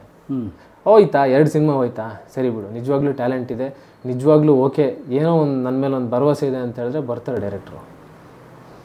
ಆವಾಗ ಒಂದು ಮೆಸೇಜ್ ಬಂತು ಇನ್ಸ್ಟಾದಲ್ಲಿ, ನಾವು ಒಂದು ಸಿನಿಮಾ ಮಾಡಬೇಕಂತ ಇದ್ದೀವಿ, ಒಂದು ಸ್ವಲ್ಪ ಲೋ ಬಜೆಟು ಬ್ರೋ, ಬಟ್ ಎಲ್ಲ ಟೆಕ್ನಿಷಿಯನ್ಸು ಅದು ಇದೆಲ್ಲ ಚೆನ್ನಾಗಿದೆ, ಹಿಂಗೊಬ್ರು ಡೈರೆಕ್ಟ್ರು, ಒಳ್ಳೆ ಕತೆ ಬ್ರೋ, ನಿಮ್ಮ ನಂಬರ್ ಸಿಗ್ಬೋದಾ ಅನ್ನೋ ಥರ ಒಂದು ಎಕ್ಸಾಕ್ಟ್ಲಿ ಗೊತ್ತಿಲ್ಲ, ಈ ಥರ ಒಂದು ಕಂಟೆಂಟಲ್ಲಿ ಒಂದು ಮೆಸೇಜ್ ಬಂತು. ಶೋರ್ ಅಂದೆ. ಅದೇನಂತಾರಲ್ಲ, ಕಾತ್ಕೊಂಡು ಕುದ್ರ ಮೇಲೆ ಕೂತವನಿಗೆ ಒಂದು ತಲ್ವಾರ್ ಬಂತು ಅಂತ ಹೇಳಿದ್ರೆ ಅವ್ನ ಅಜ್ಜಿ ಕೊಡಲ್ಲ ಇಲ್ಲಿ ಅಂತ ಬಡಿಯೋಕ್ಕೆ ಸ್ಟಾರ್ಟ್ ಮಾಡ್ತಾರಲ್ಲ, ಹಂಗೆ. ಅಷ್ಟೊತ್ತಿಗೆ ಸಪ್ಲೈಯರ್ ಶಂಕರ ಬಂತು, ಕಾಲ್ ಮಾಡಿದ್ರು. ನಾನು ನೆಕ್ಸ್ಟ್ ಡೇ ಬೆಳಗ್ಗೆ ಜಿಮ್ಗೆ ಹೋಗುವಾಗ ನಂಬರ್ ಕೊಟ್ಟೆ DOP ಸರ್ಗೆ, ನಂಗೆ ಇನ್ನೂ ನೆನಪಿದೆ, ಕೆರೆ ಹತ್ರ ಅಲ್ಲೇ. ಸೊ ನಂಬರ್ ಕೊಟ್ಟೆ. ಅದಾದಮೇಲೆ DOP ಸರ್ ಡೈರೆಕ್ಟ್ರ್ ಫೋನ್ ಮಾಡಿದ್ರು. ಮನೆಗೆ ಹೋಗಿ ರೆಡಿಯಾಗಿ ಕೂತ್ಕೊಂಡಿದ್ದೆ. ಸರ್ ಹಾಂ ಸರ್ ಹೇಳಿ ಸರ್ ಒಂದು ಸಿನಿಮಾ ಮಾಡಬೇಕು ಅಂತ ಅಂದ್ಕೊಂಡಿದ್ದೀವಿ. ಹಾಂ ಸರ್ ಹೇಳಿ ಏನು ಕತೆ, ಹೆಂಗೆ ಕತೆ, ಓಕೆ ಏನೋ ಒಂದು ಸ್ವಲ್ಪ ಇಂಟ್ರೆಸ್ಟಿಂಗ್ ಅನ್ನಿಸ್ತು. ಸರಿ ಯಾವಾಗ ಬರ್ಬೇಕು ಅಂದ್ಕೊಂಡಿದ್ದೀರಾ ಕೇಳಿದೆ. ಸರ್ ನೀವು ಯಾವಾಗ ಹೇಳ್ತೀರೋ ಅವಾಗ ಸರ್, ಹಂಗಾರೆ ಈಗಲೇ ಬನ್ನಿ ಅಂದೆ. ಹಾಂ ಸರ್ ಅಂದರು. ಹಾಂ ಹೌದು ಈಗಲೇ ಬನ್ನಿ. ಸರಿ ಅಂತ ಬಂದರು. ಕತೆ ಕೇಳಿದೆ, ತುಂಬ ಚೆನ್ನಾಗಿದೆ ಸರ್. ನಾನು ಬೇರೆ ಕತೆನೂ ಕೇಳಿದ್ನಲ್ಲ, ಕಂಪ್ಯಾರಿಸನ್ ಅಂತ ಅಲ್ಲ, ಸೊ ಒಂದು ಕತೆ ಅಂತ ಕೇಳಿದಾಗ ನಮಗೊಂದು ಎಕ್ಸೈಟ್ಮೆಂಟ್ ಆಗಬೇಕಲ್ಲ, ಇದನ್ನು ಮಾಡಬೇಕಪ್ಪ, ನೋಡೋಣ ಹೆಂಗೆ ಕಾಣ್ಬೋದು ನಾವು, ನಮಗೊಂದು ಚಾಲೆಂಜಿಂಗ್ ಮಾಡೋಣ ಅಂತ. ಅವಾಗ ಚೂಸ್ ಮಾಡಿದ ಕತೆ ಸಪ್ಲೈ ಶಂಕರ. ನೋಡಿ, ನೀವು ಈ ಹೀರೋ ಅಂತ ಆ್ಯಟಿಟ್ಯೂಡ್ ಎಲ್ಲ ತೋರಿಸಿಲ್ಲ. ನಾಳೆ ಬನ್ನಿ ಬ್ಯುಸಿ ಇದ್ದೀನಿ ಅಂತೆಲ್ಲ ಹೇಳೋಕ್ಕೂ ಇಲ್ಲ. ತುಂಬ ಜನ ಮನೇಲೇ ಇರ್ತಾರೆ, ಬ್ಯುಸಿ ಅಂತ ಇರ್ತಾರೆ, ಹಂಗೆಲ್ಲ ಹೇಳೋಕ್ಕೂ ಇಲ್ಲ ನೀವು. ಅಲ್ಲ, ನಾವಾಗಿರ್ಬೇಕು ಸರ್. ನಮ್ಗೆ ಏನು ಅನಿಸುತ್ತೆ ನಾವು ಅದನ್ನು ಮಾಡಿಲ್ಲ. ಹಂಗೆ ಈಗ ನಾನು 5 ನಿಮಿಷ ಒಂದು ಇಂಟರ್ವ್ಯೂಲ್ಲಿ ನಾನು ಅಲ್ಲದೆ ಇದ್ದರೆ ಆ ಥರ ಇರ್ಬೋದು. ಇಷ್ಟೊತ್ತಿಗೆ ಸಫಿಕೇಟ್ ಆಗ್ಬಿಡುತ್ತೆ ನನಗೆ. ಒಂದು 40 ಮಿನಿಟ್ಸ್ 50 ಮಿನಿಟ್ಸ್ ಹೋಗ್ತಾ ಇದ್ರೆ ಅಯ್ಯೋ ನಾನಲ್ವಲ್ಲ, ಏನೋ ಒಂದು ಆಡಂಬರಿಕವಾಗಲ್ಲ. ನಮ್ಗೆ ಹೆಂಗೆ ಅನಿಸುತ್ತೆ ನಾವು ಹಂಗಿರ್ಬೇಕು. This is ಸಹಜವಾಗಿದ್ಬಿಡ್ಬೇಕು. ಸಹಜವಾಗಿರ್ಬೇಕು. ನಮಗೆ ಹಾಕೊಂಡೋಡೋದು ಎಷ್ಟು ದಿವಸ ಸರ್, ಯಾವುದೇ ಒಂದಾದರೂ ಅಷ್ಟೇ. ಈಗ ನಮ್ದು ಅಲ್ಲದೆ ಇರೋ ಫೇಸ್ ಮೇಲೆ ಏನೇ ಹಾಕೊಂಡ್ರು ಅದನ್ನು ಎಷ್ಟೊತ್ತಿಗೆ ತೆಗ್ದಿರ್ತೀವಪ್ಪ ಅಂತಲೇ ನಮ್ಗೆ ಜಾಸ್ತಿ ಅನಿಸ್ತಾ ಇರುತ್ತೆ. ಕ್ಯಾರಿ ಮಾಡೋಣ ಅಂತ ಅನ್ಸಲ್ಲ. ಸೊ ಲೈಫಲ್ಲೂ ಹಂಗೆ ಇದ್ಬಿಡ್ಬೇಕು. ನಾವು ಹೆಂಗೆ ಎಷ್ಟು ಸರ್, 1000 ವರ್ಷನ ಸರ್, ಎಲ್ಲರೂ ವಾವ್ ಇವ್ನು ಸೂಪರ್ ಅಂತ ಅನ್ಸ್ಕೋಬೇಕು ಅನ್ಕೊಳಕ್ಕೆ. ಅದು ಎಷ್ಟು ವರ್ಷ ಬದುಕೋಕ್ಕೆ ಸಾಧ್ಯ ಸರ್? ನಾವು ಹೇಳಿರೋಣ ಬದುಕೋದು ಅಷ್ಟು ವರ್ಷ. ಹಬ್ಬ, ನನಗೂ ತೊಂದರೆ ಕೊಟ್ಟಿಲ್ಲ, ಯಾರಿಗೂ ತೊಂದರೆ ಕೊಟ್ಟಿಲ್ಲ, ಫಸ್ಟ್ ಕೊಡ್ತಾ ಇದ್ನೇನೋ, ಆಮೇಲೆ ಸರಿ ಅದನ್ನೆಲ್ಲ ಅನ್ಸ್ಕೊಂಡಾರು ಬದುಕೋಣ. ಸಪ್ಲೈ ಶಂಕರ್ ಒಪ್ಕೊಂಡು ಸಪ್ಲೈ ಶಂಕರ್ ಪ್ರೊಸೆಸ್ ಸ್ಟಾರ್ಟ್ ಆಯಿತು. ತುಂಬ ಜೆನ್ಯೂನ್ ಟೀಮ್, ಅದ್ರ ಬಗ್ಗೆ ಎರಡನೇ ಮಾತೇ ಇಲ್ಲ ಸರ್. ಯಾಕಂತ ಹೇಳಿದ್ರೆ ಇವಾಗ ಒಂದು ಕತೆ ಅಂತ ಬಂದಾಗ ನಾವು ಇವತ್ತಿಗೂ ಬಂದು ಇಷ್ಟು ಇಂಟ್ರೆಸ್ಟ್ ಕೊಟ್ಕೊಂಡು ಪ್ರತಿಯೊಂದು ಮಾಡ್ತೀವಿ. ಮೊನ್ನೆನೋ ದೇವಸ್ಥಾನಕ್ಕೆ ಹೋಗಿ ಬಂದ್ವಿ.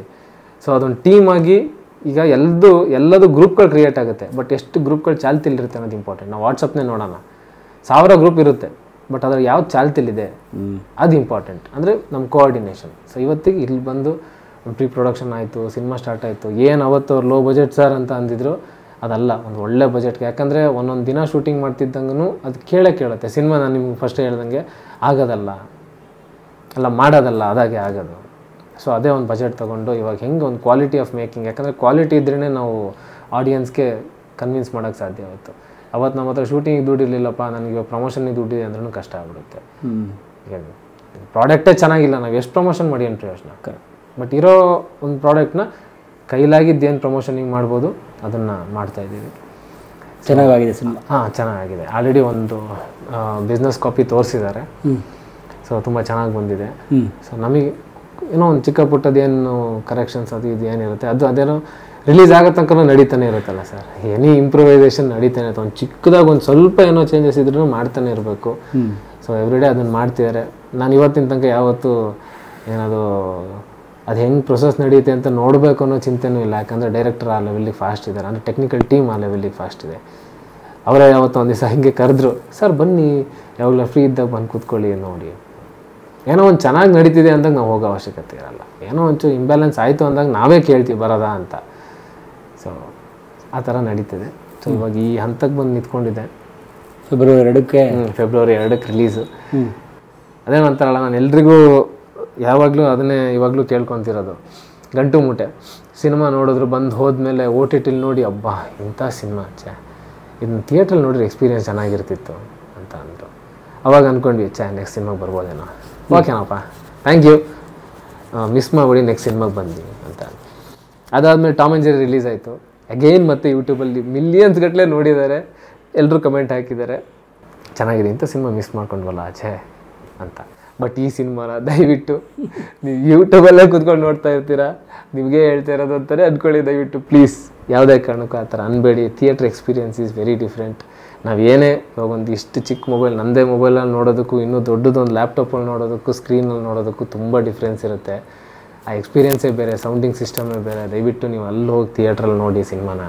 ಆವಾಗಲೇ ನಿಮ್ಗೆ ಒಂದು ನಾವೇನು ಮೇಕಿಂಗ್ ಮಾಡಿರ್ತೀವಿ ಅದು ಯಾವ ಒಂದು ಫೀಲ್ನ ಕೊಡೋದಕ್ಕೆ ನಾವು ಅಷ್ಟು ಕಷ್ಟಪಟ್ಟಿರ್ತೀವಿ ಅನ್ನೋದು ನಿಮ್ಗೆ ಗೊತ್ತಾಗುತ್ತೆ. ದಯವಿಟ್ಟು ಥಿಯೇಟ್ರಲ್ಲೇ ನೋಡಿ. ನಂದು ಫಸ್ಟ್ ಮೂವಿ, ಸೊ ತುಂಬ ಬ್ಲೆಂಡ್ ಮಾಡೋದಿತ್ತು. ನಾನು ದೊಡ್ಡ ಸ್ಟಾರ್ಗೆ ಹೋಗಿ ಫಸ್ಟ್ ಸಿನಿಮಾ ಅಂದರೆ ಯಾರೂ ಬರಲ್ಲ, 2 ಸಿನಿಮಾ ಆಗಿತ್ತು ಇವ್ರದ್ದು. ಅದು ಬಿಟ್ಟು ಈಗ ನಾನು ದೊಡ್ಡ ಸ್ಟಾರ್ಗೆ ಹೋಗಿ ಒಬ್ಬ ಸಪ್ಲೈಯರ್ ಥರ ಬ್ಲೆಂಡ್ ಮಾಡಿ ಅಂದರೆ ಆಗಲ್ಲ, ಪಾತ್ರಕ್ಕೆ ಮೋಸ ಮಾಡ್ದಂಗೆ ಆಗುತ್ತೆ. ಈಗ 2-3 ಸಿನಿಮಾ ಮಾಡಿರೋಂಥ ಒಂದು ಹೀರೋ ಅಂದರೆ ಮೇ ಬಿ ಇನ್ನೂ ತುಂಬ ಹಸಿವಿರುತ್ತೆ, ಇನ್ನೂ ಮಾಡ್ತಾರೆ, ಒಗ್ಗಿಸ್ಬೋದು ಅನ್ನೋದಕ್ಕಿಂತ ನಾನು ನರೇಟ್ ಮಾಡಿದ್ಮೇಲೆ ಅದಕ್ಕೆ ಏನು ಬೇಕೋ ಅವರೇ ಕೊಡ್ತಾ ಬಂದರು. ತುಂಬ ಏನು ಕಷ್ಟ ಆಗಲ್ಲ. ನಾನು ಹೇಳ್ತಿದ್ದೆ ನನಗೆ ಹಿಂಗೆ ಬೇಕು, ನನಗೆ ಇದು ಕೊಟ್ಬಿಡಿ. ನಾನು ಭಿಕ್ಷೆ ಬೇಡ್ಬಿಡ್ತಿದ್ದೆ, ನನಗೆ ಹಿಂಗೆ ಬೇಕು ಅದು ಕೊಟ್ಬಿಡಿ. ಬಿಕಾಸ್ ನನಗೆ ಅದನ್ನ ಕಾಂಪ್ರೂವಲ್ ಸಿನಿಮಾ ಮಾಡೋಕ್ಕಾಗಲ್ಲ. ಮಾಡಿಲ್ಲ ಅಂದರೂ ಪರವಾಗಿಲ್ಲ, ನಾನು 8-10 ವರ್ಷ ಬೇರೆ ಕೆಲಸ ಮಾಡ್ಕೊಂಡಿದ್ದವನು. ಸಿನಿಮಾ ಅಂತ ಮಾಡಿದ್ರೆ ನನಗೆ ತೃಪ್ತಿಯಾಗಿ ನಾನು ಮಾಡಬೇಕು. ಹಿಟ್ಟು ಫ್ಲಾಪು ಅದು ಸೆಕೆಂಡ್ರಿ, ಅದು ನಮ್ಮ ಕೈಯಲ್ಲಿಲ್ಲ. ನಾನೇನು ಮಾಡ್ತೀನಿ ನನಗೆ ಬೆಸ್ಟ್ ನಾನು ಮಾಡಬೇಕು ಅಂತ. ಸೊ ಹಾಗಾಗಿ ಚೆನ್ನಾಗಿ ಮಾಡಿದ್ದಾರೆ ಹೀರೋರು.